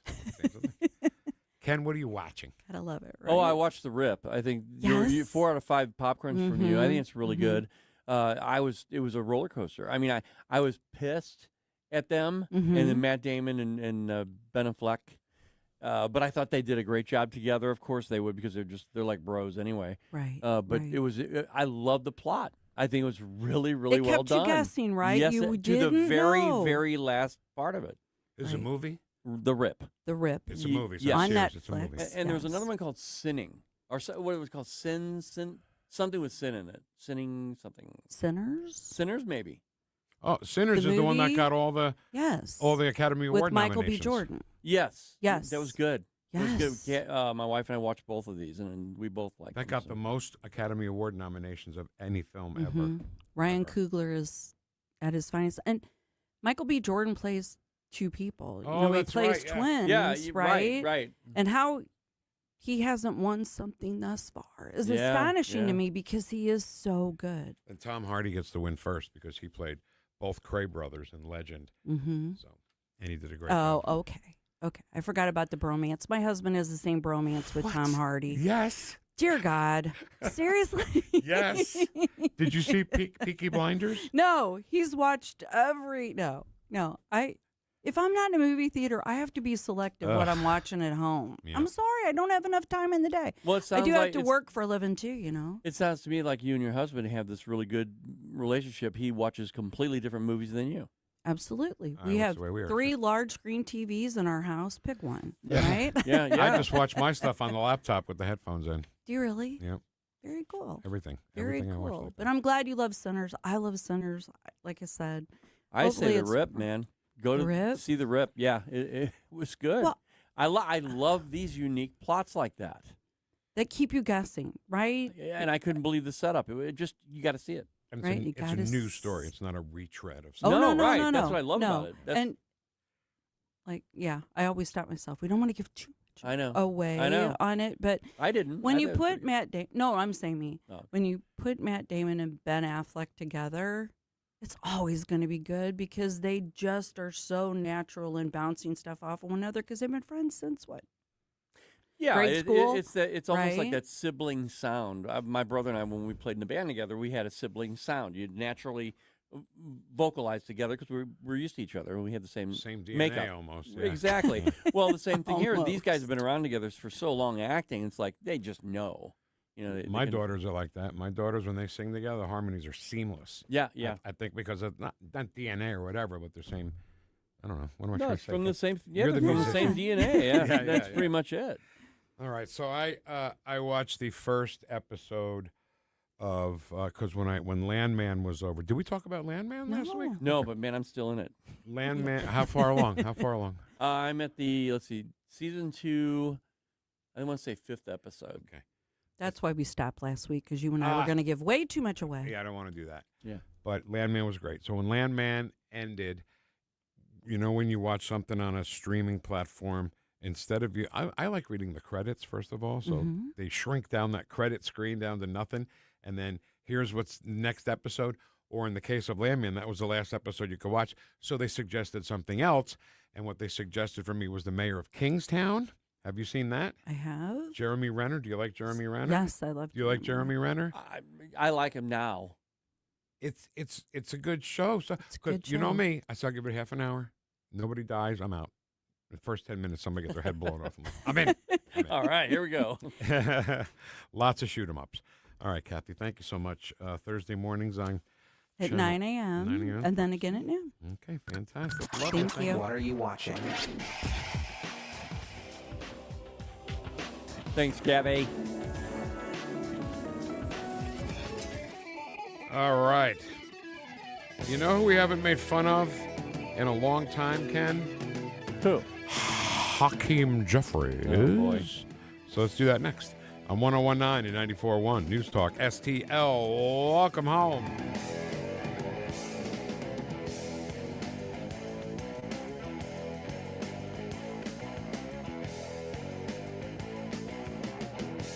Stream the Vic Porcelli Show at NewstalkSTL.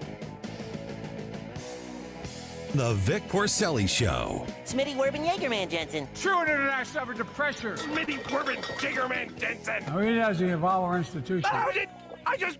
She knows so long as she was... Made in St. Louis for St. Louis. It's News Talk STL.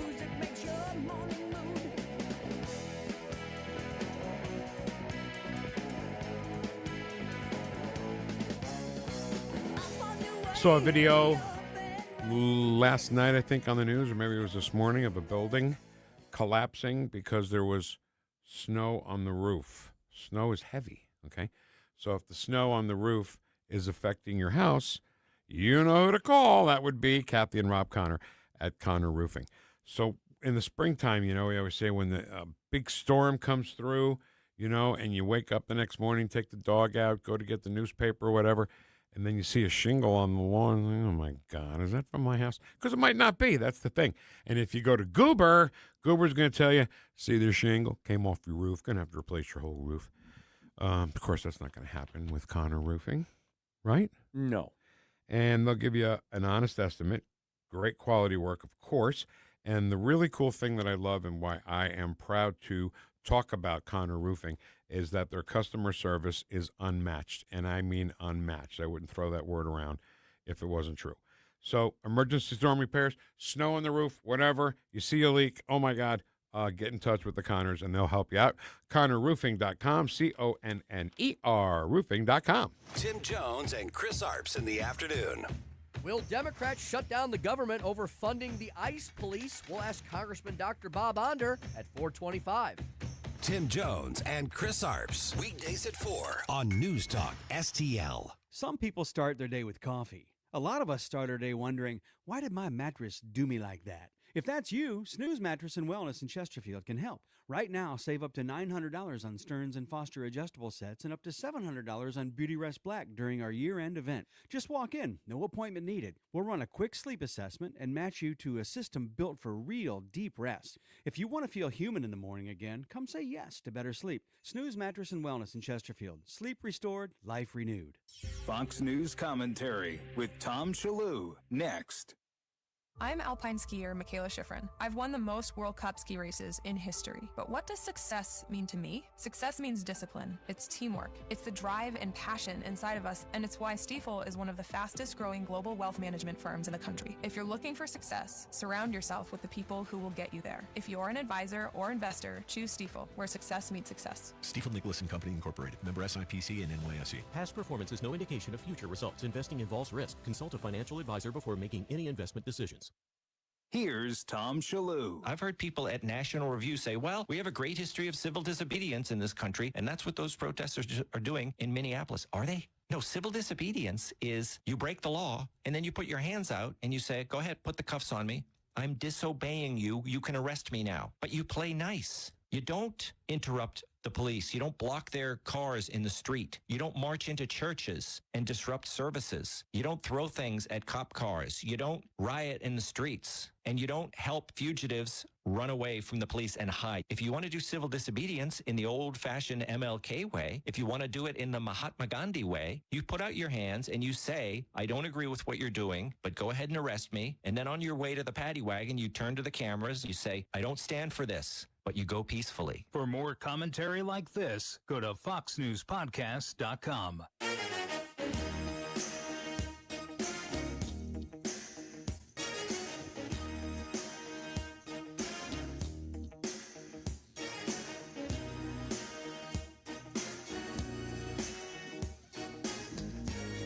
Talk lines are open now at 314-912-1019. Hi, this is Jamie Lissow from Gutfeld, and you're listening to Vic and Ken on the Vic. Can you tell me how to pronounce Vic's name so I'm not Porcelli? Dang it, I would have gotten it right. Hi, this is Jamie from the Gutfeld Show, and you are listening to Vic and Ken on the Vic Porcelli Show on News Porcelli. Vic, I'm really sorry. No, you're not. Hi, this is Jamie Lissow from Gutfeld, and you're listening to Vic and Ken on the Vic Porcelli Show on News Talk STL. Third time's a charm. It is. He was on Gutfeld last night, and the last time we either had him on or we talked about him or with him, I've said his name wrong. It's not Lissow. It's Lissow. Lissow, yeah. So, and you can really hear him say it when he says it. Well, I have a feeling that he said Porcelli, knowing your name, and he did that because of what you said. Because we had that whole thing that transpired in that 20 seconds or 25 seconds, that actually was like a 2 or 3 minute thing. Yeah. And he just kept going back, going, no. He said, next time he comes in, we're going to give him a little crap about that. Right. Okay. Big night coming up on February the 27th. It's the Freedom 13 Support Our Troops Gala, and it's happening at the Foundry Arts Center in St. Charles, February 27th, 6 to 11 p.m. Mark Schmitz organized this whole thing. That guy has not rested since the terrible Abbey-Gate Freedom 13 incident. I couldn't have done what he's doing. No, it takes quite a person to be able to go through what he went through with his son and then continue something like this to be a positive for other veterans. Yeah. Love it. The Freedom 13 organization was created to remember the Freedom 13, Jared, his son, of course, his 12 American hero buddies, and every American hero that made the ultimate sacrifice. So be sure you get tickets at NewstalkSTL.com, and we'll meet you at the Salute Our Troops Gala Night in St. Charles. And I just want to throw this out there again, Vic, the freedom13.org. If you go there, you can donate. And they have actually a special thing where you can auto-donate, like $13 a month, I think it is. That makes sense, $13 a month. Yeah. Right? Yeah. Freedom 13. Right. Right. And I forgot about the bottle of bourbon. It's like a special aged bottle of bourbon. Supposedly, I don't know a lot about bourbon. These guys do around here, but these guys around here, they do. I mean, they really do, and I don't. But I heard that it's like a really expensive bottle. So if it was just a bottle of bourbon, right, it would be cool to bid on it. Oh, I'm sorry, but this one happens to be autographed by President Trump. You kidding? And then I guess you're stuck. You can't open it. It's autographed by President Trump. No, I have a feeling that the person that's going to get that's probably going to get another bottle of that good stuff and then open that one. Drink one and display and the stare other. at the other one. You need a case for it, display case, a glass. Okay. Did you ever have somebody give you a drink like that?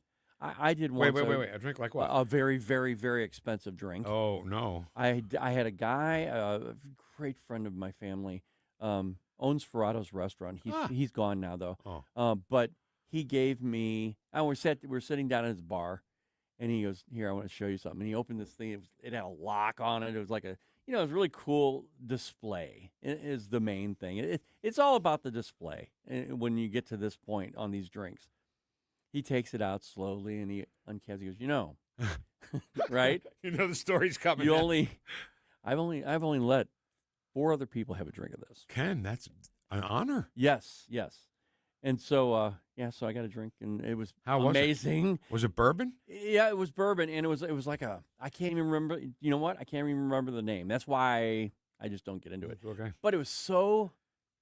I can't even tell you because you think it's gonna burn you. Yes. But it was so smooth. So smooth. Did you ever drink scotch? Not really. I can't even smell scotch. I start getting a little nauseous. Really? Why? I don't know. Huh. I mean, nothing against it. I know a lot of people love it. That was my mom's go-to. Is it? Scotch and just a drop of water. She was kind of an alcoholic, though. When you watch? She was. Sorry, Ken. No, I know. But I've come to terms with it. It's the way I won't hide it. I'm not going to hide it. It just happened. It's the way it was. Okay. No, we're good, man. Dude. Seriously. No, I know. I just I don't know how you do what you just did. I just don't. I think a lot of people heard you say that and said, "Wow, it's brave." Well, the reason I did is because I want other people to understand that it's something you need to get help on. And living with an alcoholic, is that what you mean? Let's put it this way, and I'm going to say this because I feel like I have to anyway. Because we're full disclosure with the Vic Heads and everybody.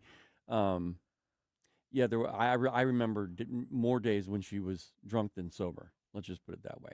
And with the day she was sober, it was kind of weird to me. And we didn't know what it was, but we found out later. And I told her from my 16th birthday after I got my driver's license that I would never drive her anywhere to get booze. Huh. And it's just the way I felt. And I'm a lightweight. I'm total lightweight. So, kidding me? I smell scotch and I get drunk. I forgot where we were and everything we were talking about. We talked about the bourbon.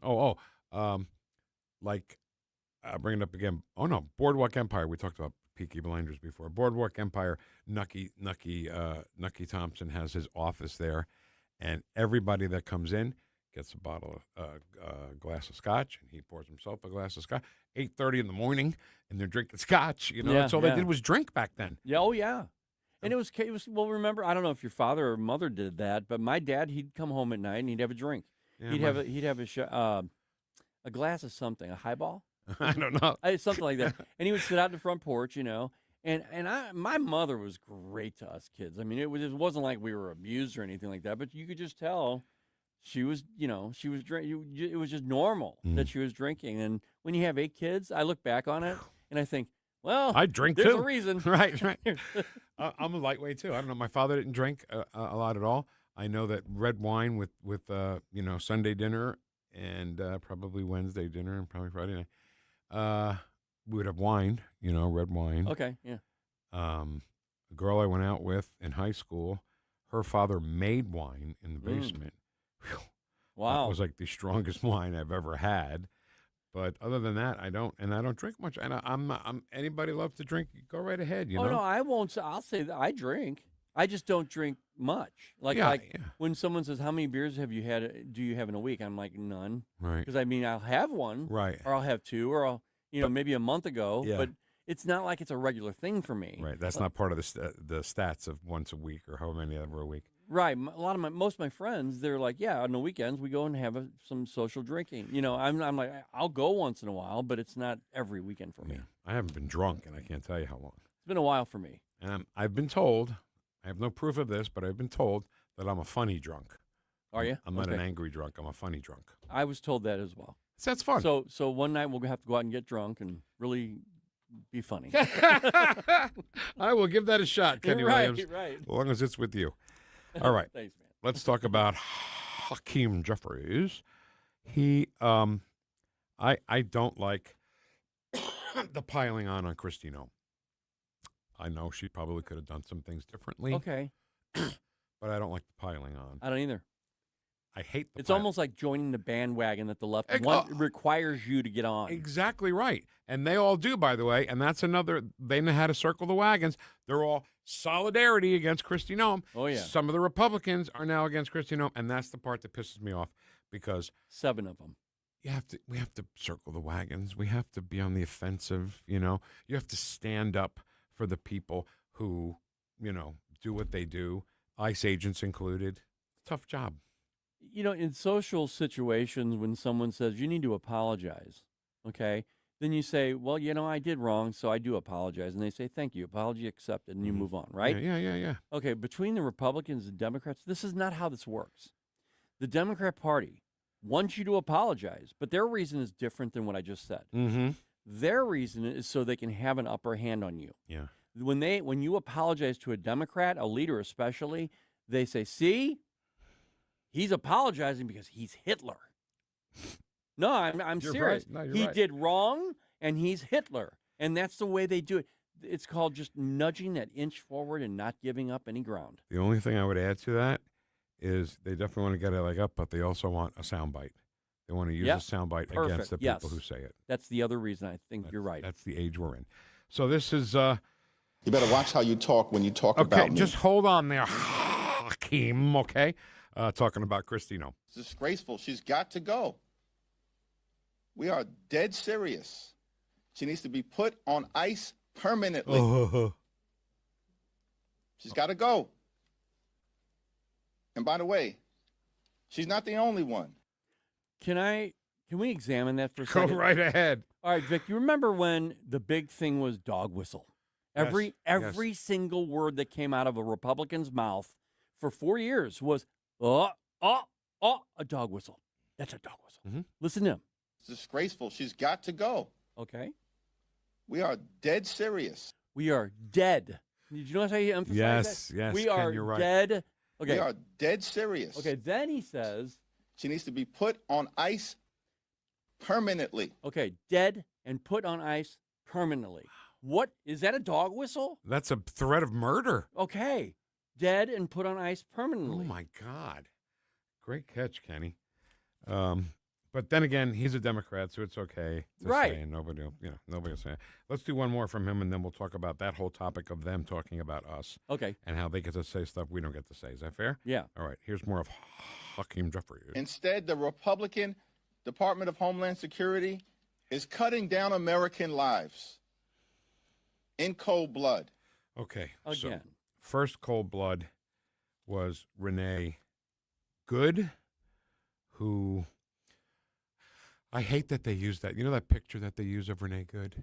With the hair flowing? And yeah, exactly, Ken. From supposedly that was from 8 years prior. With the dress is down over her shoulders. Just very romantic. Like she would be on the cover of a romance book. Novel. Yeah, novel. Yeah. But that's not how she looked now. She had the crazy hat on. And she was shaved her head. Shaved her head. crazy lesbian. Not that all lesbians are crazy. No, but she looks. She was a crazy lesbian. Yeah. You know, that was number one. She tried to run over an ICE agent. The left, the experts on Facebook, the media, people like Hakeem Jeffries, will find every possible way to say, no, she didn't aim at that cop. Right. Even though she did. She And absolutely the evidence was there. This woman was someone who had a job. She was a nurse, but she quit her job or lost it, lost her children, went to Canada, and then came back down in order to do this agitating. It's not protesting. She's being paid to actually agitate and create, and she was actually becoming a leader in some sort of organization. It was based on real extreme far left. And I forgot what I was going to say. That's her, though, Vic. Oh, no, I'm sorry. That's cold blood number one. Cold blood number two is Alex Preddy. Freddie, yeah. Who was a nurse, and he helped people. And Anna Navarro said, this is the kind of guy I want to take my daughter out on a date. And then, all of a sudden, we see this video of him spitting at ICE agents, kicking the taillight out. And guess what, Alex? Had you just been arrested that day, you'd still be alive today to talk about it. Exactly right, Vic. And the hospital director that the hospital he worked at said he spoke out. He said, former employee Alex Preddy fired 3 months ago amid multiple complaints of inappropriate behavior. That's one thing. Another thing was he was in a fight with ICE the week before, broke a rib. Wife left him because of radical political views 2 years ago. He quit his job 2 months ago. His parents said radical and concerning behavior was noted, brought 2 rounds of the ammo to the scene of a violent illegal being arrested. And so these are things that you're never going to hear except for on this show because they're not going to want you to know them. And they were warning signs. They were warning signs that this guy was going over the edge. Yeah. You know? The parents are saying, look, this guy, our son is saying things that are very dangerous. Right. You need to look at this. And when you realize it when you're a parent, boy, because it's tough as a parent to say, yeah, my kid's no good, right? And I want to say one more thing about the Today Show, Vic, because it was on again today. They flashed to him kicking that car. They didn't even show where he hit it. They absolutely didn't show the light coming off the car. Because I'll tell you, that was pretty stunning when you saw that. Yeah. When you saw him kick a car, and that thing was beefy, and he knocked that whole light off, and it was hanging. That's damage. Did you ask me that day if he was wearing some sort of steel toes? Yeah, it was you. Yeah. I think you were right now. You know, it didn't hurt him. He kicked that thing so hard. And is that all it takes for a whole light bulb to come off? The wires was hanging by wires. And these are special vehicles. Right. This was not just these like are government vehicles. Yes. Crazy. So the cold blood thing is not true. So, you know, and I also want to say, you know, these ICE guys, they don't have an enviable job. They don't have an enviable job at all. No. Nobody wants to go to work every day and have people screaming at you and tell you how much you suck and that you're Hitler and everything else, and then carry on the rest of your day. It must be hard. Well, another part of the narrative is that these guys are inexperienced. These guys are, like that woman said on CNN, that they're Proud Boys. No, they're not. These are men and women who have like 15 to 20 years experience in law enforcement. But she didn't have any deep dive results on that. Well, yeah, she didn't deep dive. If she would have deep dived, or in other words, do research, she would have found out that these people are actual law enforcement officers with a lot of experience. Do you think there's a class now in journalism school on how to double talk your way out of trouble? I don't know, man, but I'll tell you, they're getting it. I don't know how they're doing it, but journalism is being taught a different way now. Well, I went to Mizzou, which is second in the country for J school at the time. Oh. I don't know where they are now, but they used to really be like on a standard that was way above everybody. Yeah. It was great. Yep. All right, one more hour in our 3-hour tour. Wow, chat box right off the bat next. Yeah. Well, I didn't say one word right in that whole sentence. You sounded British. chat box coming up next, after some sush, 11:05, some news. That's the sitch on News Talk STL. Whoosh. 1949, the last time a Republican held the top post in St. Louis City. A gallon of milk was 84 cents, and streetcars ran down Grand Avenue. Unfortunately, St. Louis City streets are no longer the epicenter of family and business life. In the 80 years of Democrat control, our city has been on a steady decline. Hello, Kirk Ilsinger, chairman of the Republican Party for the city of St. Louis, and we believe it is our duty to provide a different path forward. I invite you to our meetings the first Thursday of every month. Learn more at stl-gop.com.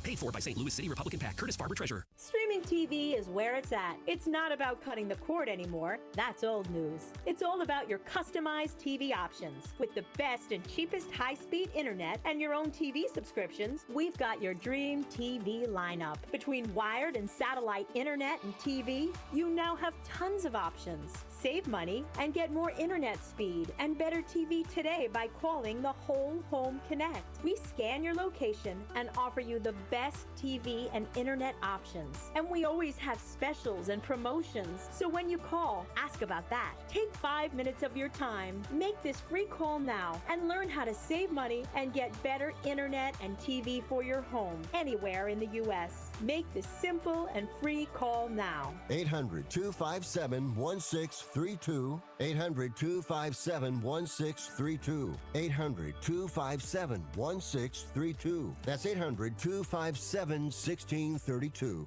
KLGY HD3 Clayton, K270BW Bellefonte, KNVS Bowling Green. This is News Talk STL at 1019, 94.1, and always streaming at NewstalkSTL.com. Breaking news at Town Hall. I'm Bob Agnew in Washington. President Trump plans to nominate Kevin Warsh as the next chairman of the Federal Reserve. Warsh is a former Fed governor and the youngest in history when he was appointed to that post back at age 35 by President George W. Bush. At one time, he supported higher interest rates to fight inflation, but more recently has backed lowering the rate, something favored by President Trump.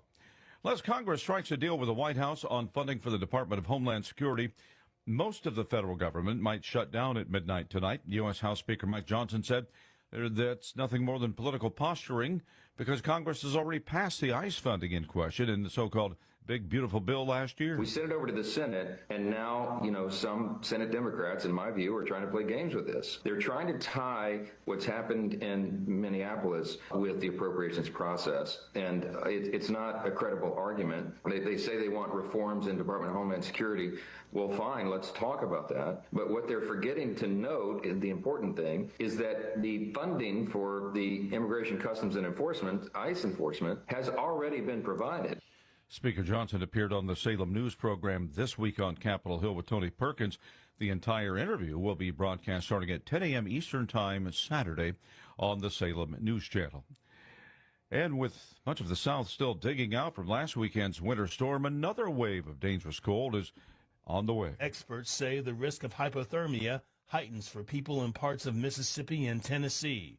Both those states are entering their 6th day trapped at home without power and sub-freezing temperatures. The National Weather Service says Arctic air moving into the southeast will cause already frigid temperatures to plummet into the teens this Friday night.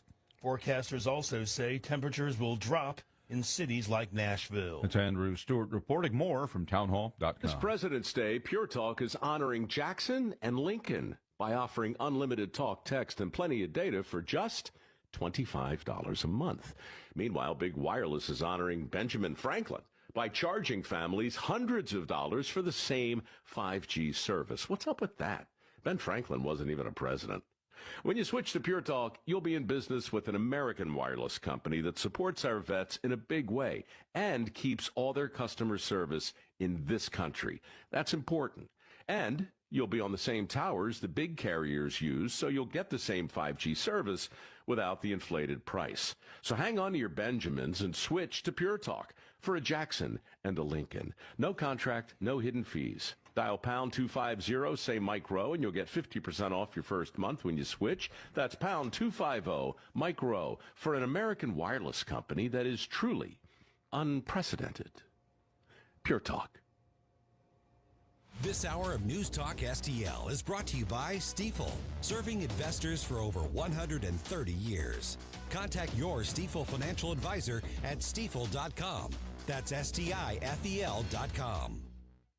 I'm Dr. TJ, owner of the Institute of Natural Health, co-owner of Optimal Nutraceuticals, and the host of Wellness One. Wellness One is designed to cut through the nonsense and provide you common sense science-based information regarding health and wellness. On the show, we discuss topics like thyroid health, gut health, hormone optimization, and many others. Our show airs Saturdays at 10 a.m. and 2 p.m. and Sundays at 11 a.m. and 3 p.m. right here on NewstalkSTL. And you can visit us at INHSTL.com. That's INHSTL.com. When it comes to heating, cooling, and refrigeration, trust the family that's been keeping St. Peter's comfortable since 1974. Hey, it's Susie Moore, and D.L. Pranger HVAC is small enough to care, experienced enough to deliver. Got a competitor's bid? They'll beat it by 20%, guarantee. From home HVAC to commercial refrigeration, beer caves to restaurant coolers, D.L. Pranger does it all. Licensed, insured, and 100% customer satisfaction guaranteed. Call 314-640-9617 or find them on Facebook. That's 314-640-9617. Lower your car payment today. Lower your car payment today. Yes, you heard us right. You can lower your car payment right now by making this free call and save up to $1,400 a year on your current car payments. Think about your current car payment right now. What's that costing you per year? Now think about what it would be like to put an extra $1,400 back in your pocket. That's the average savings our customers experience. We can help you drive the same car and pay less every month by lowering your car payment's interest rate to as low as 4.67%. At Rate Genius, we can work with you to refinance any car payment. If you qualify, it costs you nothing to find out how you can lower your car payment. To learn more, call this number right now. 800-493-5670. 800-493-5670. 800-493-5670. That's 800-493-5670. This hour, the Vic Porcelli Show, brought to you by the Trolley Stop Bakery, the official bakery of the Vic Porcelli Show. You're listening to the Vic Porcelli Show. A 3-hour tour, a 3-hour tour. The weather started getting rough. We squeeze in a dry hump day under partly sunny skies.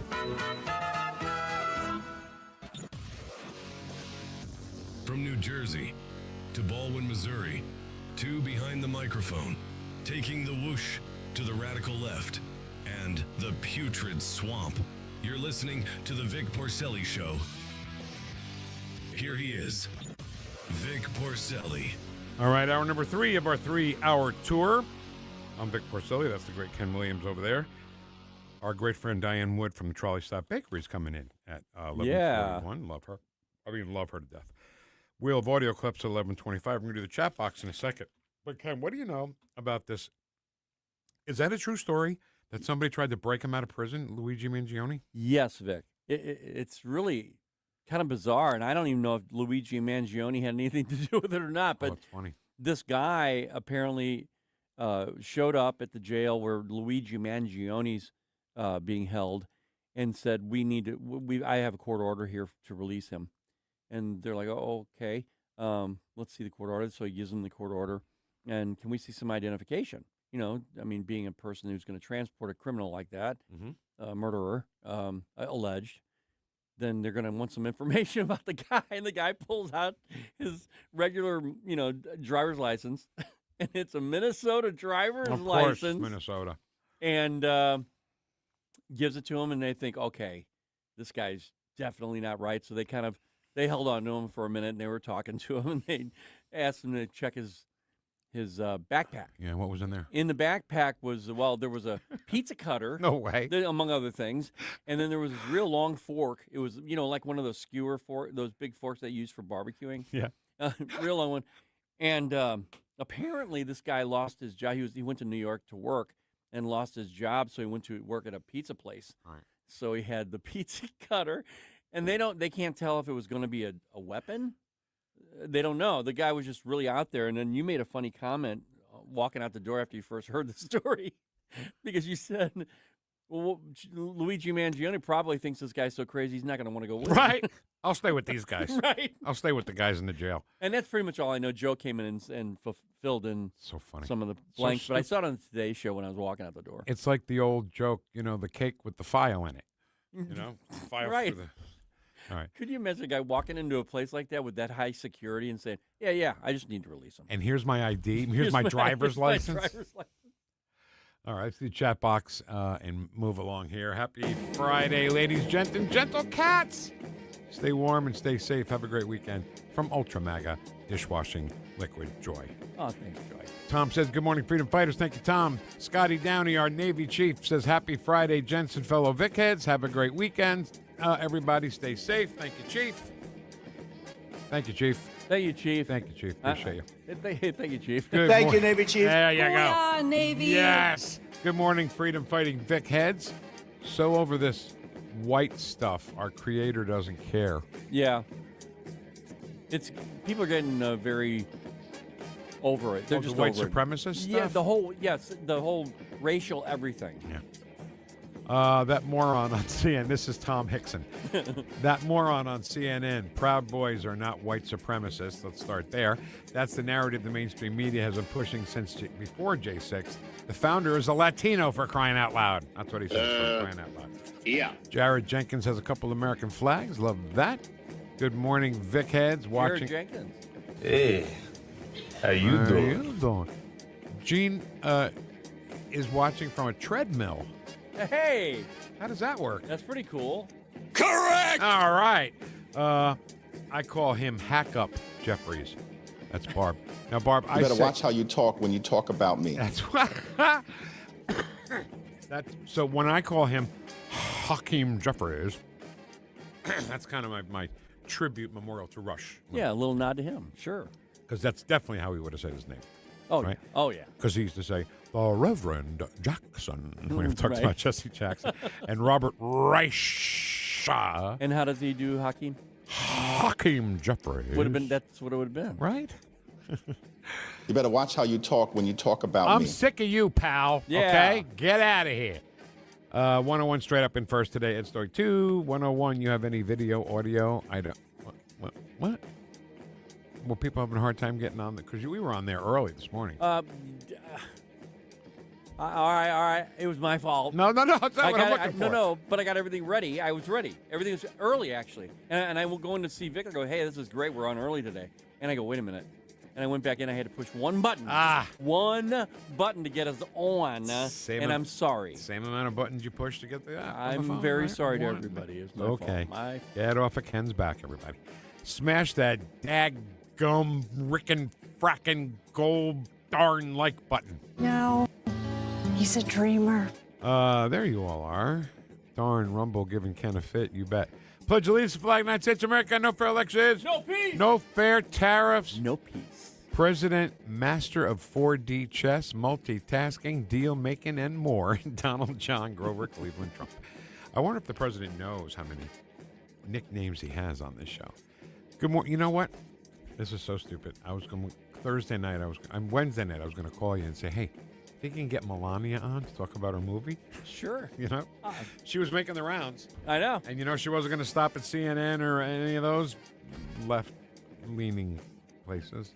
Yeah, that would have been interesting. I'll try. What would you do if Melania Trump walked through the door into the studio? I would love it. It would be awesome. I would be like the wolf in the Zoot suit in a Warner Brothers cartoon. Eyes pop out of your head.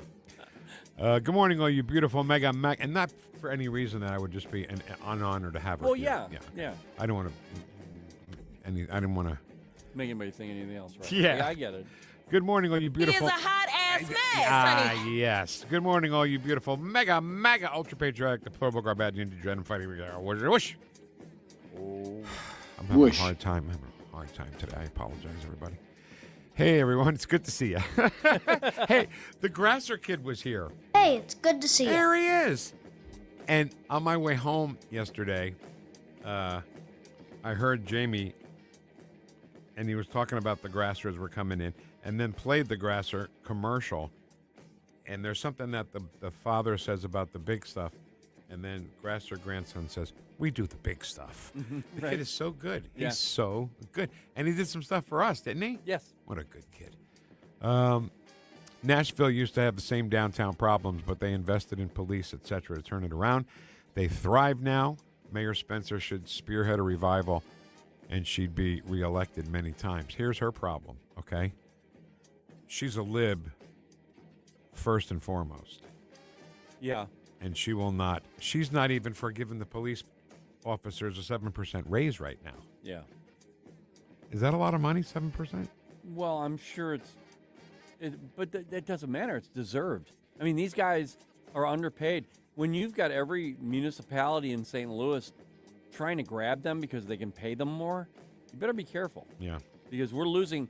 They had, and you know what? I don't even remember the name of it, but I'll tell you this: at the end of a hall of one of these places where the police officers are in the city, there's a pile of uniforms, and they had a name for it because it was all of the uniforms of the people who left. Oh boy. You know, with her being against a 7% raise for police officers, and then we're talking about crime, you know, Mayor Spencer should spearhead a revival. Well, she's not going to spearhead anything. She is, I'm sure, not. If ICE comes here, she's going to pitch a fit, and she's going to want to get her Better not. national 15 minutes of fame.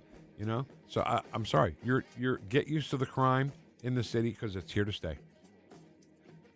The only way we're going to thrive in the city of St. Louis and do like we talk about with Louisville or Nashville or those cities like that are actually growing with low tax base and everything is if you get rid of the crime first. The crime is the first thing that needs to go before you can do anything else.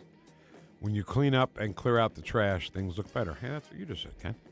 But they said it better. No. I just said it differently. I want to see the body cams of Don Lemon being arrested. Yeah. Don Lemon was arrested this morning, if you missed that, for breaking into a church. And You know, that's interesting, though. You would have seen it if, of course, you saw it with Donald Trump. You saw it with, was it Bannon and Navarro? You saw it with all those people. So why didn't you see it with Don Lemon? Where was the TV crew to film it? Yeah. Right? They were there in advance. Remember when Mar-a-Lago was being invaded? They were there. They were there before even they were there. I think they were just like setting up. Roger Stone to his house. Roger Stone. I was saying it's Bannon. It's Roger Stone. Yeah. Yeah. But the point is that they had cameras there. Yeah. Like you're saying. Ready to go. All right, listen to this. The city of St. Louis purposely suppresses the reporting of theft and vehicles and robberies downtown at events. Inside sources say the numbers are high. So as bad as you hear the crime is in St. Louis, it's actually worse. Wow.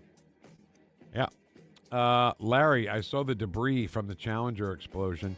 I was on the west coast of Florida, just south of Tampa, and it was clear as day. I remember exactly where I was and what I was doing. So do I. I was watching The Price is Right from my mother's little place that she had down in Fort Lauderdale, and they broke into The Price is Right, which I don't like when that happens, but obviously they had to do it for this. And they talked about the Challenger exploding. And I'm in Florida, right? Cape Canaveral's in Florida. Oh, okay. So I went outside to look, and there it was, that Y. Remember that? Oh, you saw that? Well, I saw the smoke, Yeah. in the distance. Well, yeah. But clearly it was the same picture I was seeing on TV. Yeah. You know? Just, I don't know, creep me out. Hey, Vic, it's Friday.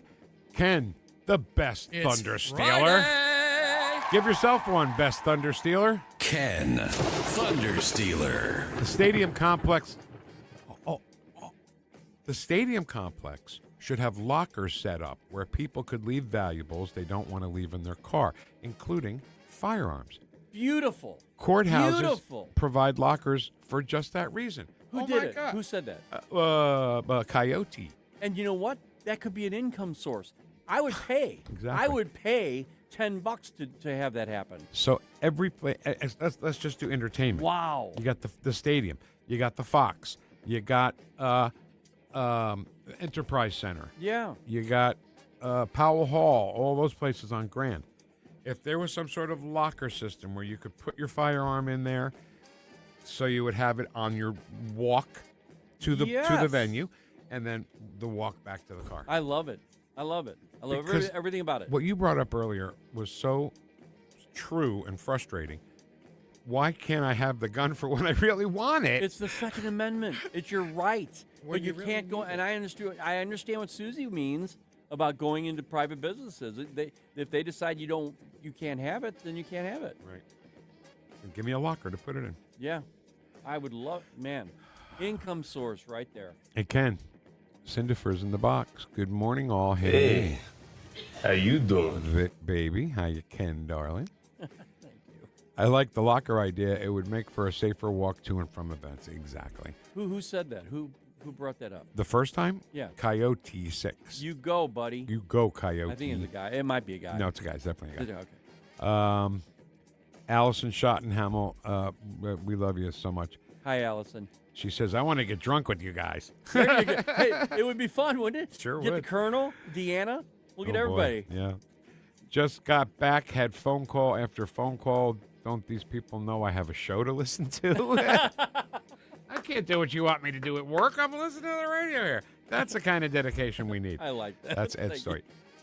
And also, I have clicked the like button. I'm okay.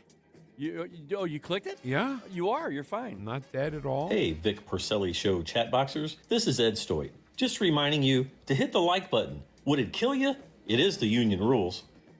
You know, Ken, this audience is just the best. It was just the best. I know. Just the fact that the whoosh thing has taken off. That's all you doing whoosh. Well, no, that's Vic Heads. Vic Heads. They did it, man. Would it kill you? You know? Would it kill you? When we say stuff and you guys say it back, it makes us smile. So if you like us Hey, to it's smile. good to see you. And then you got the Grasser grandson. Good to see you. And Coyote says, I'd love to have a drink with you guys too. So let's go out and have a drink. So okay, I don't know what's going to happen. We have no idea what's going to happen yet for the 5th anniversary of this radio station. Yes. But there's going to be an event, and it's going to require that Vic and I sit down and have a drink together. So we would like to have it not just with us two, but with each of you as well. Yeah. So let's plan that. It's going to be somewhere around. I'm only, now again, you guys, I'm imagining this because we've not been given any information. Right. But July 19th is our anniversary for 5 years being here. We want to focus on the 250th anniversary of this country. Yes. First. Yes. And foremost. And then we'll go hardcore into planning our 5th anniversary party. Big time. And it's all about you. You're the reason why we're here still. And fifth wouldn't that be cool? Wouldn't it be cool to have like a big like table and everybody ready? Yep. Here we go. I think you and me and Coyote, don't tell anybody. This is just three of us. Yeah. That we should sit down and talk about starting a business of this locker situation. Ooh. And put the. Well, he already grabbed it though. He's probably gonna go. He's not gonna leave us out. Well, I don't know. Come on, man. It's a great idea to have and you know what? You just said something else too. Why not put it on the responsibility of the individual places? Right. Create a company that brings them in. You can lease them out. Pop-up business, which happens. That's the big thing now. Pop-up. Great idea, Vic. I would feel much safer, and I would go to more stuff downtown. I'm telling you. I would. And Ed says, "Have a blessed day, y'all." Okay. Thanks, Ed. When we get back, the wheel of audio clips, we moved everything up for Diane Wood, who's coming in at 11:41 from the Trolley Stop Bakery, and we'll talk about it when she comes in too. But just to let you know, she made the most awesome birthday cake for my wife. That was a cherry black forest cake. It was like a mile high. Yeah, when you described it the first time, I was a little bit jealous because I didn't get any. I shouldn't be right. You should break some. That's okay, Vic. I absolutely suck, everybody. Suck to work with. Just suck to live with. No, not at all. I just would have liked a little piece of cake. And the way you said it, it's like, man, I cut it, and he's explaining in depth to me. And it wouldn't even fit on the plate. It was so big. I'm like, oh, man, it must have been nice. And I little bit. I didn't even bring in a piece for him. Shut up. Okay. Wheel of audio clips is next on 101.9 and 94.1 News Talk STL. Welcome home. Vic and Ken. Vic has great hair. Ken has great, baseball caps? The Vic Porcelli Show on 101.9 and 94.1 News Talk STL.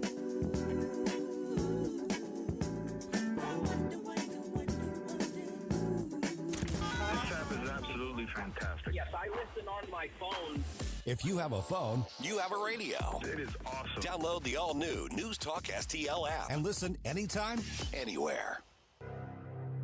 It's not pleasant to hear it, but Missouri is falling behind in its spending of state tax dollars, education, and health care. But there are ways to get Missouri moving forward again and produce a better life for all of us.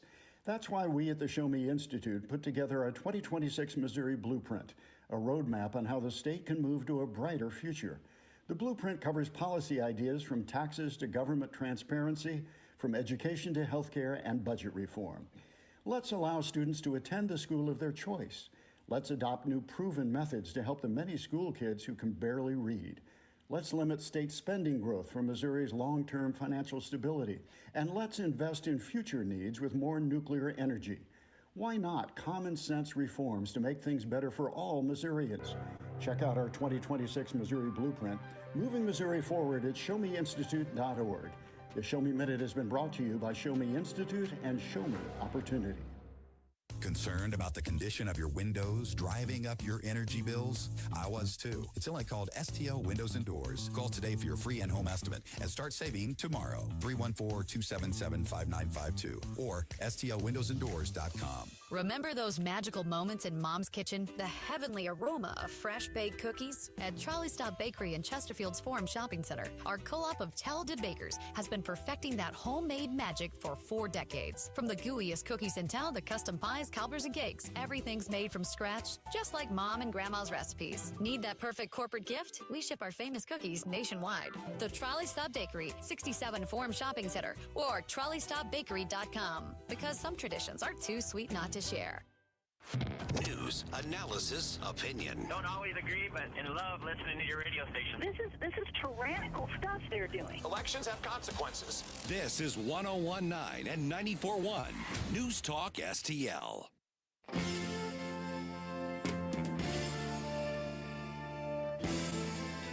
Talk lines are open now at 314-912-1019.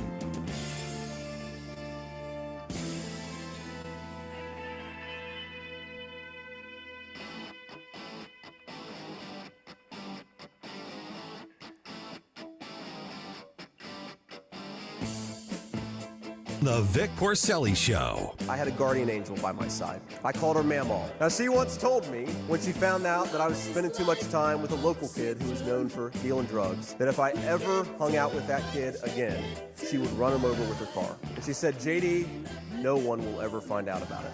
Made in St. Louis for St. Louis. It's News Talk STL. All right, can I tell you some behind-the-scenes stuff here working with Ken Williams? So we're waiting to go on the air, and phone rings. Hi. News Talk STL, is Ken. And Ken's talking to this guy for at least 2 minutes. Yeah. Oh, wow. Yes. Wow. Thanks a lot. Oh, you know what? Thanks for saying it. Right? 2 minutes. And then he hangs up. And then I said, what'd he say? Ken goes, oh, he said hi. There seemed to be a little more than just hi. I know, but we had to go on the air. I couldn't. So what did he say? I said, I'll tell you later. Okay. Oh. But it's listener Matt. Yeah. You know, and he wanted to say, number one, tell Diane at Trolley Stop Bakery when she comes in that I said hi. Oh. And then he said, also tell Vic that I said hi. And then we just talked for a second.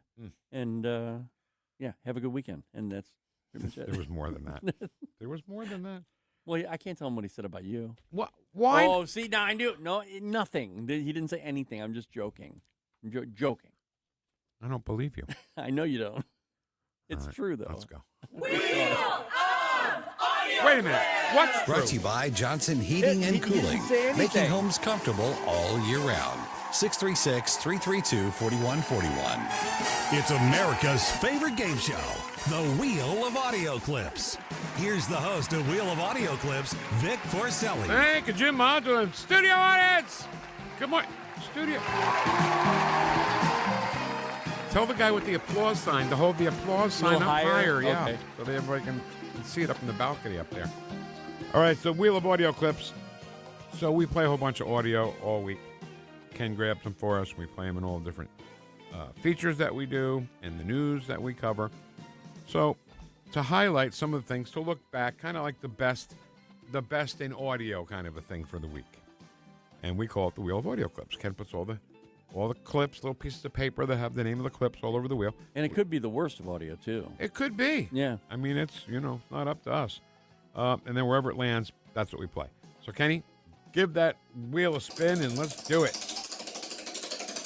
I want to hear what else he said about me. Nothing. He said hi. No. He said, I love the show. All right. There's stuff like that I want to hear for sure. Yeah. How fat I am. They say how fat I look on the thing. Oh, here we are. Yeah, okay. Whatever. So Don Lemon went into this church in Minneapolis. That's called, what did he say, Ken? He was so arrogant about it. It's called journalism, man. Yeah. This is called journalism. In case you didn't know what journalism was, this is it. This is journalism. It might be his version of journalism. Interrupting whatever it's called, whether it was... The pastor. Yeah, whatever he was saying. Got interrupted. And so Reverend Patrick L. Wooden Sr. is the pastor of a black church, and he said, Don Lemon, don't you even think about doing that here.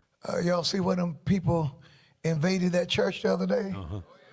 Now, I just want to say to protesters and all of them, yeah, don't do that here. Amen.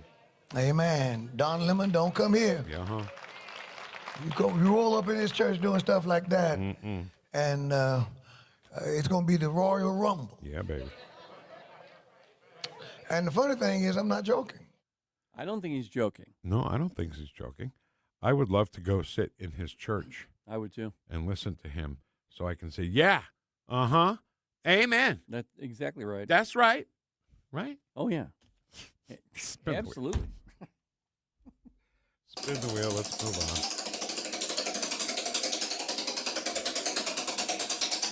I'm so excited Diane Wood's here already. Okay. I love it. Okay. Stop. Perfect. So I think one of the biggest enigmas in the entire U.S. government right now is John Fetterman. Yeah. And if we could get him on the show, I'd like to get him on the show to talk about especially some of the things that he's saying right now. But I would also like to apologize to him because we made fun of him when we, probably shouldn't have, Hey, everybody. Hey, good night, everybody. Whatever. But I like that. I mean, you're a jerk. That's well, no. I like because making here's fun the of thing. him. Okay, Yeah. here's where I agree with you in most of this. But when he is a sitting senator, when he is actually out there, he's not. We're not saying he's in a hospital somewhere. If he was, then I would be against that. Right. He was a sitting senator doing that stuff. Right. So I said, okay, well, all's fair though. Right.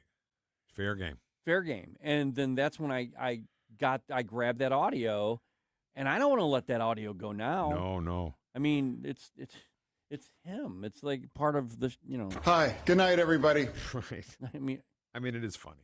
Yeah. The evening was He'd just probably starting. laugh about it. You know what? If you interviewed him and I played that, which I would, of course, yeah. he'd go, oh, that's pretty funny. good. Yeah, he would. He said it's funny.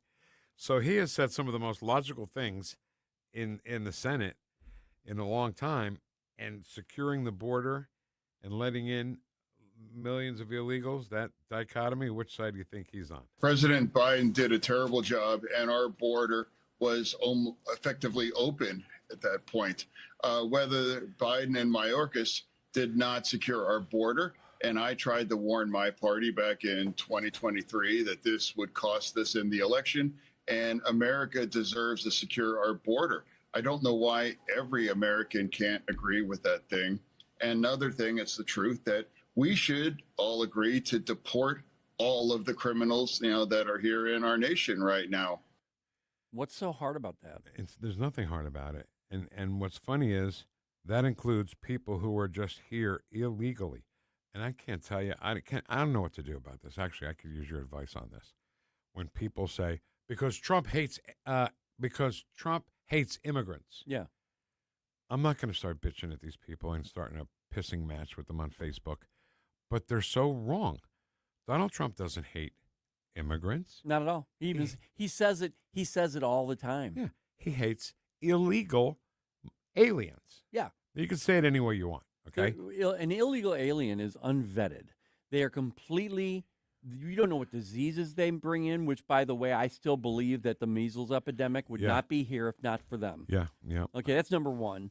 You don't know what their background is. A lot of these records are not kept in the countries they're coming from. They could be multi-murderers. They could be serial killers. We don't know. They're coming across the border illegally, and Joe Biden knew it. And who knows what kind of diseases they're bringing in. Nobody knows. You know? Vic, I specifically remember them saying, there was a report that came out from the CDC saying the measles problem is essentially gone, being taken out of the country. It's no longer even an issue here in the United States. Then the Biden administration brought 20 million plus people in. Guess what's happening now? We have certain areas of Texas and places like that where there are epidemics now. There's a story on last night about it. And my wife's a nurse, in case you don't know. Incredibly brilliant, incredibly smart. And while the story was on, I said, can measles kill you? And she said, yeah, could kill you. Respiratory thing could get to as bad as killing you. I said, there's an alarming outbreak, because that's what the Chiron said. Yeah. Alarming Yeah. outbreak. I said, because there's an alarming outbreak. And she goes, how many? I said, 837. And she goes, out of how many people in the United States? I said, 350 million. She goes, oh, that's alarming. Alarming. It's in a focused area, and I maintain that it's probably an area where there are a lot of illegal aliens brought in. Huh. I wonder where that might be. Yeah. Let's spin the wheel before we get in trouble. I think we're already in trouble. I'm in trouble. Every day. Yeah. Every day? Yeah. Anything but something in Minnesota would be great now. Just if we can avoid. Everything's. Oh. Okay, whatever. Governor Tim Walz. This 7 seconds. This is only 7 seconds. Yeah. And this is one of the reasons why I wrote the op-ed piece that I wrote. Many of us grew up reading that story of Anne Frank. Somebody's going to write that children's story about Minnesota. It is so divisive. Don't you dare compare kids in Minnesota right now, from whatever nationality they are or wherever they're living. They are not hiding in an attic like Anne Frank's family, and they are not running from Nazis who will kill them, okay? It's just not happening. Stop it. It's disgusting. And even if they are hiding, which if they're illegal, they should be, but actually don't know. I should say, if they're illegal, they should be coming out, receiving their $1,000 and be shipped back home. That's what they should be. But if they're hiding, they're not hiding to be killed. Right. They're hiding to stay here. You know what? They're being hit. They're hiding on purpose so they don't have to go home. Right. What does that say? Right? Right. Yeah. All right, enough of that. Let's spin the wheel. Friday, everybody. It's Friday. There is. Boy, I need it. I need a Friday. I know that somebody's going to say, you're in a bad mood today. What are you laughing at? Nothing. What are you laughing at? No, you're just the way you said it. That's going to happen. Somebody's going to say. Someone's going to say, you're in a bad mood. Why in such a bad mood? Melania, her movie starts today. And I am just hoping and praying that this movie is a great big hit and a great big success. Because people are like this one guy on Facebook, well, Melania's film was a great big bust. Nobody in theaters. That's because there's no movie to watch yet. It came out today. This was like last week, somebody said. That's one of those experts on Facebook. Right. And I got on Box Office Mojo to see if he was right or not, And I'm looking. I'm like, I don't see Melania anywhere. Did nobody go to see it? And it's not even in theaters. God. All right. Let's hear Melania Trump. It's very different. He's 19, almost 20 years old. I'm very proud of him, and he's an incredible young man. He understands now. He's involved. He knows what's going on in the world. He talks with his dad. He talks with me. He was very involved in the campaign. He gave him all of the ideas, who he needs to talk to, all of these YouTubers and, podcasts. So he was really a smart mind behind it. That's Melania talking about Barron. And you know what, Ken? Huh. We read things sometimes and we're like, is that true? Did that really happen? So during the campaign, the 24 campaign, the rumor was out there that Barron told Trump to go on Joe Rogan's podcast and some other podcasts, and the younger people were probably the deciding factors in that election. It could be, yeah. So Barron is connected. He's there. He's in, all in. And he understands now more than ever. Yeah. All right, that's all the time we have for the Wheel of Audio Clips. This is Vic Porcelli saying, help control the liberal population. Have your liberal spayed or neutered. Goodbye, everybody. Okay, we're going to go talk to Diane Wood. We'll see you later. Oh, no, you can listen to it. Let's have the conversation. Bring her in, yeah. In the room with the microphones. That'd be great. And she's next on 101.9 and 94.1. News Talk STL, number one for live and local conservative talk. Whoosh. It's Friday!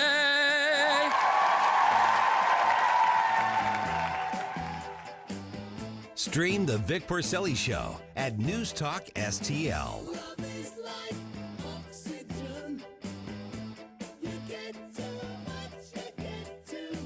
The Vic Porcelli Show. Thank you all. God bless you all. Let's go lick the world. Let's get it done. On News Talk STL.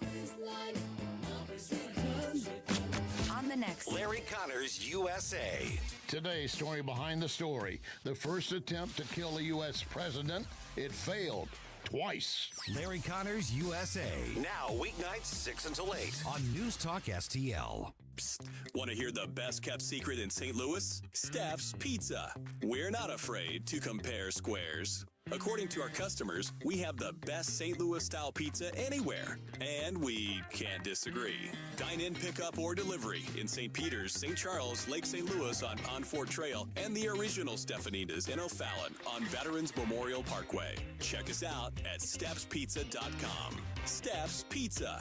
We're not afraid to compare squares. Is your retirement income at risk if you or your spouse needs nursing home or in-home care? Hi, I'm Eric Robert, Director of Investments with the ClearPath Wealth Management Group at Stifel and host of On the Money, Saturday mornings at 9 on News Talk STL 1019. The cost of long-term care is one of the biggest risks in retirement planning. For many retirees, a single nursing home stay can cause a significant reduction in assets that can permanently reduce your retirement income. Fortunately, there are affordable and flexible options available today that can help you manage the cost of long-term care. Our team can help you address the risks relevant to your retirement, including long-term care. To schedule your free retirement plan consultation, go to clearpathinvesting.com. That's clearpathinvesting.com, or call us at 636-695-2650. That's clearpathinvesting.com or 636-695-2650. Stifel Nicholas and Company Incorporated, member SIPC and NYSE. Need promotional products or apparel for your business? Look no further than Blue Sky Promotions. This woman-owned, locally operated company in Bridgeton specializes in anything and everything promotional. From branded apparel and uniforms to custom giveaways and marketing materials, Blue Sky Promotions has you covered. Whether you're looking to stand out at a trade show, build brand awareness, or reward your employees, Blue Sky Promotions has the solutions you need. Visit BlueSkyPromotions.com or call 314-739-3531.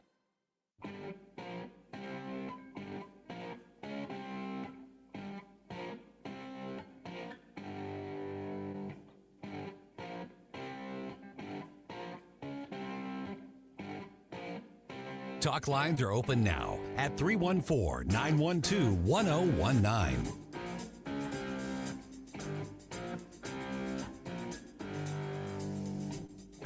Hey, it's good to see ya. It's Barrett Grasser here. You're listening to the Vic Porcelli Show on News Talk STL. Hey, it's good to see you. Hey. That's the Grasser grandson right there. He came in here, is in the studio with Jamie, and he made that for us. You're listening to, is that my phone? Oh, Jeff Allen's in here. Hold on a second. Yeah. I get yelled at. If the Jetsons thing plays, I get yelled. And you come in, and your phone is up? Yeah. Oh, okay. Right. Yeah, that's an important call. Yeah, I know. Vic's in a bad mood today. Diane Wood from Trolley Stop Bakery. You are the best person. Besides the baking and all that, can you get real close to that mic? Almost kiss it. I can do that. Oh. There you go. How you doing? All right. Your place is so great. And first of all, the first thing I would say is the Asian girl that works there. Yes. Uh-huh. What's her name? Her name's Ty. Ty. Yeah. Right. Damn it. I knew that. When I went in to pick up my wife's cake. Yes. A little late. She was so nice because I felt like okay, so I guess I got to tell the whole story now. My wife loves the German what is it? It's German Black Forest cake. Black Forest cake. With cherries. With cherries. With cherries. You got to know what your wife likes, right? Isn't that part of being a good husband? Right. So I said, oh, my God, I'm going to get a cake from Diane Wood for Jess, and she's going to love it. So if you get a cake, that kind of a cake, some bakeries put like a big piece of, is that chocolate that they put on there? Yeah, it's like a chocolate plaque that they make, and then they write on it. So. But they won't write on the actual cake. Right. Well, Diane Wood does write on the actual cake. Absolutely. So happy birthday, Mommy, all that stuff on there. Yes. So I had some stuff for her that I was so excited about. My wife loves Rocky Horror Picture Show. Oh, I do too. And she loves Wicked. Oh. So I got her a couple of posters. One's bigger than the other. But the Wicked poster is signed by Idina Menzel and Kristen Chenoweth. Oh, my. And the Rocky Horror poster is autographed by Brad, Janet, Magenta, and Columbia. Oh, my gosh. Tim Curry's had a stroke, so he can't really do autographs anymore. And she loved me. I was so excited because her birthday is Christmas Eve. Mm. I've lived with that for almost 40 years. You can't get her Christmas paper on her birthday, so it's all got to be right. Right. So I was so excited. And my son was in town with his wife. It was just great. And then at 6 o'clock or 7 o'clock that night, I was like, oh, my God, I forgot to get the cake. Ken, I forgot the cake. Oh, no. You did. So frantically, I'm trying to find your cell number, which I have now, I believe. You do. And I have your number now. Thank God for that. And then so she made me a whole nother one and everything. So this cake, and that girl was so nice. Yes. She carried the cakes to the car for me. Yes. Oh, yes. Friendly and nice. Oh, yeah. She's a great gal. Yeah. Great gal. And she carried them in, and I brought them home, and then I brought the cakes home. So the cake is that how tall those cakes are supposed to be? No, but our bakery makes actually 3-layer cakes so that they're taller than. I don't want them too tall that they won't fit on a plate. But on the other hand, you want to give somebody a good size, dense. I had a guy ask me if I would make him a cake that you could eat with a fork, and I said, "What else would you eat it with?" What does that mean?" Yeah. He goes, "I don't want a fluffy cake. I don't want the fluff." He goes, "I want my grandma's cake." Oh. So that's what you got. Grandma's Black Forest cake. So nice. What would he eat in the other cake with a spoon? I don't know. Spatula? He just wanted to make sure that it was not going to fall off. See, fork. that's the cool thing about your place is you can have this wacky, crazy idea of what you want, Yes. and you'll figure it out. Absolutely. And you'll do it. Absolutely. And have fun doing it. And using the best ingredients. This is something that is so important to my wife and I. Yes. And I took those cinnamon rolls home, a couple of them. Okay. No, believe me, she gave us a tray, a monster tray. But I took a few of them home. And my wife, one bite, she's like, this is all good ingredients. Yes, I'm it like, is. yeah. It And you is. can tell that. You can. Yeah. I mean, the difference between box and homemade is like day and night difference. Yeah. And so that's what we want to try to do is be, the old-fashioned neighborhood bakery. So. I'll tell you right now, her cinnamon rolls are better than Cinnabon. Well. Yeah, I'm not kidding you. By far, my wife actually referenced, is it Cinnabon? It's the name of the company. Yeah. Yes. She said, no way. They don't even hold a candle of these. Oh, my. So what's the ingredient that makes yours lighter and fluffier? For what? The cakes? Yeah, or no, the cinnamon rolls? Yeah. So I use fresh yeast. Mm-hmm. That's what it is, fresh yeast. Fresh yeast. Not the ones that butter come in the packets. Yeah, not the packet. So I had a bread baking class with some women that I had donated for a charity, and they came over. They said, we've never been able to make fresh bread. And I said, well, you don't know how to do it. And so when they left, they were so excited because they understood the temperature is one of the main ingredients and that they could use fresh yeast. So anyway. What were we going to say? I'm sorry. Just sounds good. I don't know. That's not what you were going to say. No, I was going to say just the ingredients. That was just a big deal. The ingredients is a big thing. And we're gonna post everything that you brought today. Okay. There's different things here, and they look like they're the same type of ingredients. Man, they look amazing there. I just want to say one more thing. You talk about the Rocky Horror Picture Show. all the time in the bakery. If something goes wrong, I go, "Damn it, Janet!" Oh, it's funny. Does anybody yell, "I love you"? Nobody knows what it means. Oh, that's so they funny. Go, why do you say that? You know what you should have as a prerequisite to them working there is just, hey, go see the movie. Go see the movie. Or just get the video, yeah. Oh, and the play, too. Oh, yeah. So I want you to know yes. that you're not too far from Faust Park. No, right up the street. Faust Park had a theater company there called Curtain Call Theater Company. Oh. And you know where the Carousel House is? I do, yeah. That's where we did the plays. Oh. Not in where the Carousel Park, yes. but the party room. We'd build the stage, and we really were on it. And we did Rocky Horror Show, and I was the narrator. Oh, my gosh. Yes, I was. So, first of all, the cast was so great. The cast was so great. Everybody was perfectly cast, and you know, I guess I'm pigeonholed on being a narrator or whatever. But the narrator he made the show too. Oh, I appreciate that. So the guy who was directing it, do you have time for this? I do. Okay. The guy who was directing it, because the song, "Damn It, Janet, I Love You," the singers, the people who sang, not Brad and Janet, but everybody else who had to sing, were the same people who were the Phantoms during There's a Light at the Frankenstein place. And they had to run all the way through the back of the theater into the dressing room and change. And that's while I'm talking. So the director says, "Can you like ad lib for like 5 minutes?" You? Said, hold my beer. Oh, right. So I did, and it was right after the Janet Jackson wardrobe malfunction at the Super Bowl. So we talked about indecency and everything, and it's like, you know, if you're against indecency, then maybe you should leave. And it was so great, and we had so much fun, and I got to do whatever I wanted, really. So there's a part in it where the narrator says, "Brad and Janet had both tasted forbidden fruit," and I pulled an apple out of my. Oh my gosh! And I would just start eating the apple. The longer the pause, the better. Yes, you know, the more awkward. I'm just staring into space, eating an apple, and then I'm like, "Oh, oh my!" And the director said, if you could find somebody, preferably in the front row, a woman who really is enjoying all the dirty jokes, and pick on her all night. I said, no problem. So I had already said her name a couple times. Let's say her name was Carol, and I was eating the apple, and I'm like, "Carol, would you like a bite?"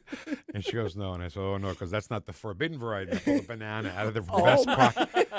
It was so much fun. So our little musical, right? Yes. We got nominated for Best Musical. Oh, my.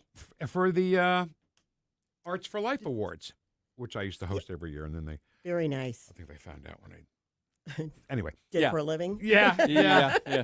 So we got to do the Time Warp at the show because we were nominated. Oh, my. So we did the Time Warp at gosh. the award show. That is so funny. Oh, my God. It was so great. Oh, that's wonderful. How long ago was that? Is it? It's been... All three of my kids were born. Mia was very small, so I'll say 22, 23 years ago. Oh, my. Oh, wow. I used to do them one after the next. Oh, you my. know? The first one I did was Into the Woods, which is my all-time favorite. That is good. And I never had to audition again. They just said, "Can you be this?" for all the non-singing roles. I was the king of the non-singing That's great, role. though. Yeah.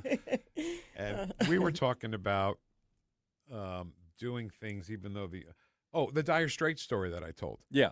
Mark Knopfler was on his way home. The band's already called Dire Straits because they have no money. And he stops at this little pub, and this band is playing, and nobody's paying attention to them. But they played like they were at Madison Square Garden. And then the guy said, "Thanks for listening. We're the Sultans of Swing." And then Mark Knopfler wrote the song about Oh, my gosh. that. Really? Yeah. So I was in Passion, a Sondheim musical that nobody knows. And there was more people in the cast than in the audience one day. But we did it like it was a packed show at Carnegie Hall. What? At Carnegie Hall? No, we did it like it was a packed like show. It was. Like it was, I was yeah. going to say. Wow. It was at the You Carousel can't House. sing? It was You can't sing? No. It was at the Carousel House. We did a bunch of stuff. We did Into the Woods there. Oh, wow. That is amazing. Yeah, Jim Orlando was So in it. they stopped doing it, or what happened? Well, Dennis died. He had Okay. some kind of leukemia, and he Okay. died. The last show he did was the Full Monty. Oh, which well, I was which in. is another great play. Yeah. But I wasn't one of those guys. I didn't ask. I was Jerry's ex-wife's boyfriend. Okay. But the funny thing is, and he died too. This guy Pat was one of the guys on stage, and they had to take a hat because they were literally naked on the stage, naked. Yeah. At Faust Park. Yeah. Oh my. So you had to put your hat over the things and then your other hand out. Right? Yeah. Well, he reversed it, and he did it the wrong way. Oh, no. And he had the hat on, and everybody said it was. So that How much fun is that, though? So much fun. Dennis Shelton was the guy who did it, and he was so Oh, nice. He my let me do gosh. everything. Oh, theater is so wonderful. I love it. I love do it. Too. I do too. We did. I'm sorry. Last thing, and then we'll get Okay. back to you. It's okay. It's okay. We did Jekyll and Hyde. Oh. And that was the first time we did 3 weekends. Usually you do 2 weekends, and you're done. 6 shows. This Right. was 9 shows. And this was the first play when I really realized the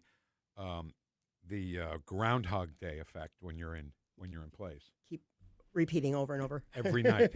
Yeah. I'm standing there doing an entrance, and Tom came up from behind and said, and I said, and John's going to stand right there, and he's going to come this way. I was like, oh, my God, this is Groundhog Day.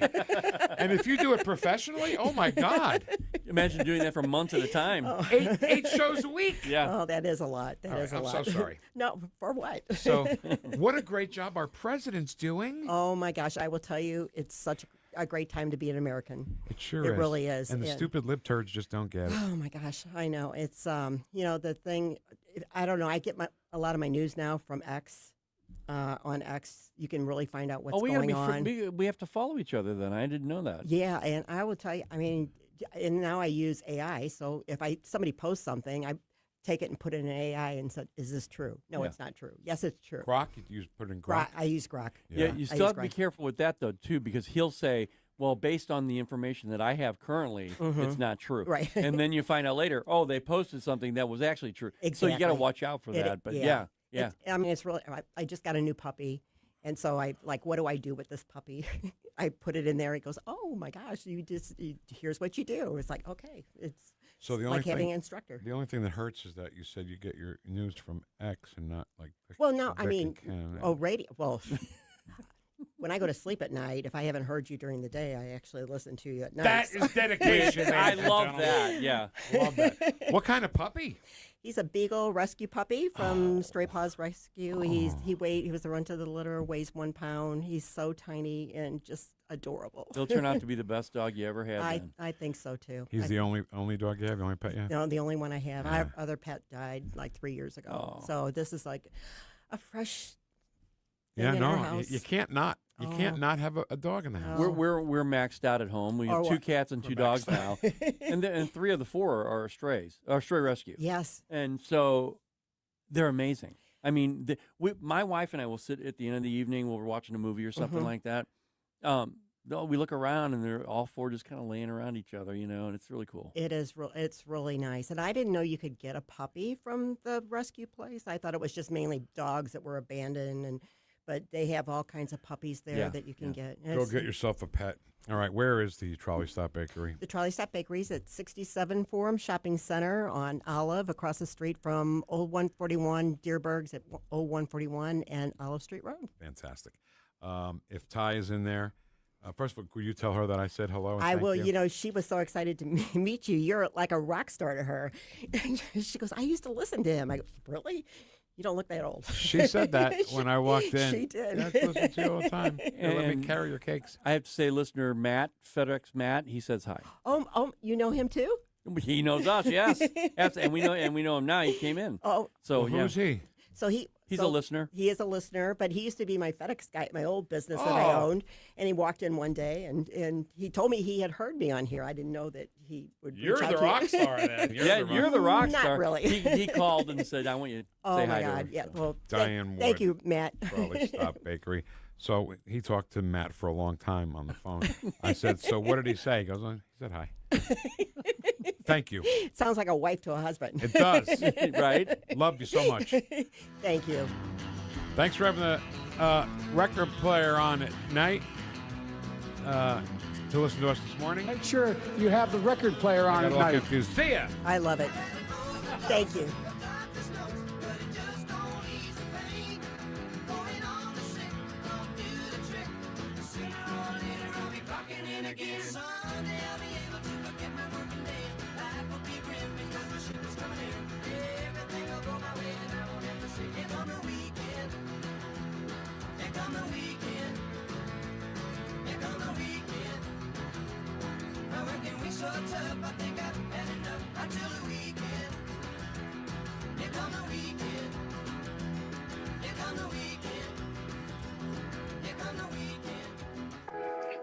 It's the tale of the little pill with the big story to tell.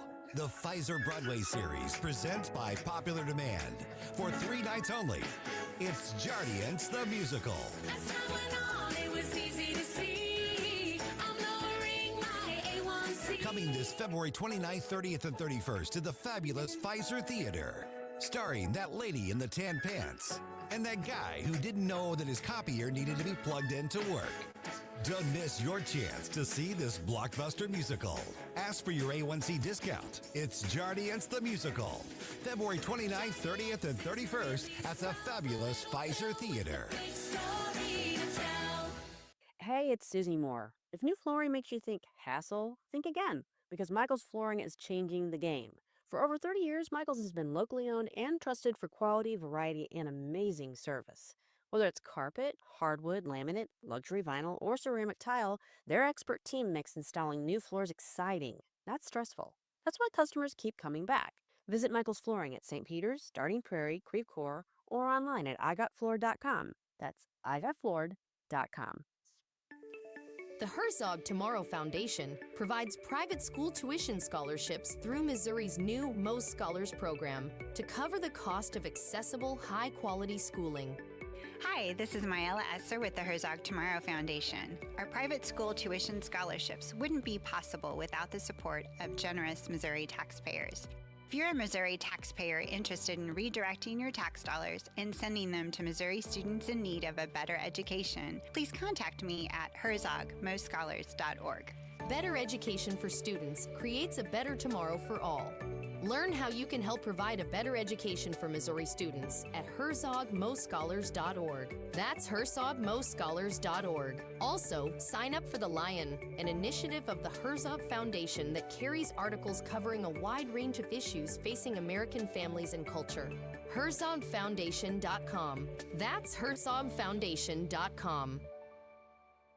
KLGY HD3 Clayton, K270BW Bellefonte, KNBS Bowling Green. This is News Talk STL at 1019, 94.1, and always streaming at NewstalkSTL.com.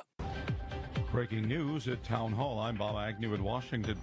More winter weather is on the way for parts of the South, still digging out from last weekend's storm. There's definitely a big winter storm that's going to be developing off the coast over the next 24 hours, and it's going to be spreading a pretty large area of heavy snow from eastern Tennessee into northeast Georgia, much of central to northern South Carolina, pretty much all of North Carolina, and southwest Virginia, and a portion of southeastern Virginia. Bob Oravec with the National Weather Service says temperatures are expected to be in the teens for many areas still covered in ice. Correspondent Ben Thomas reports a deal has been struck to avoid another government shutdown. Democrats in the White House have agreed to separate funding for the Department of Homeland Security from legislation that would fund most of the government until September.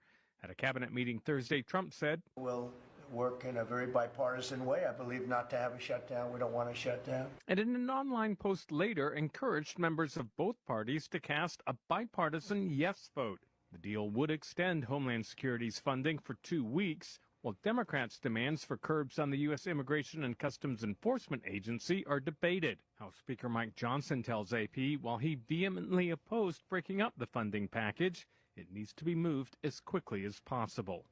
Ben Thomas, Washington. President Trump signed an executive order that clamps down on Cuba. More on that from White House correspondent Greg Cluxton. The order would impose a tariff on any goods from countries that sell or provide oil to Cuba. It's seen as a move that could further cripple an island already plagued by a deepening energy crisis. The executive order would primarily put pressure on Mexico, a government that has acted as an oil lifeline for Cuba and has constantly voiced solidarity for the U.S. adversary.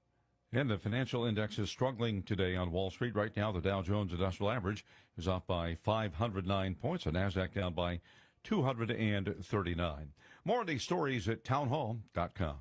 Wesley Financial Group is not a law firm. I'm Chuck McDowell, founder of Wesley Financial Group. Did you buy a timeshare because they told you it was a great investment? That's a lie. Most timeshares can be bought online for $1. To find out what your timeshare is worth and to cancel it, Call us today and we'll send timeshare exit kit free with all your options for cancellation. Call Wesley for your free exit info guide. 800-893-2288. That's 800-893-2288. Hey, I'm Mike Slater. My dad passed away at the age of 63. It's out of nowhere.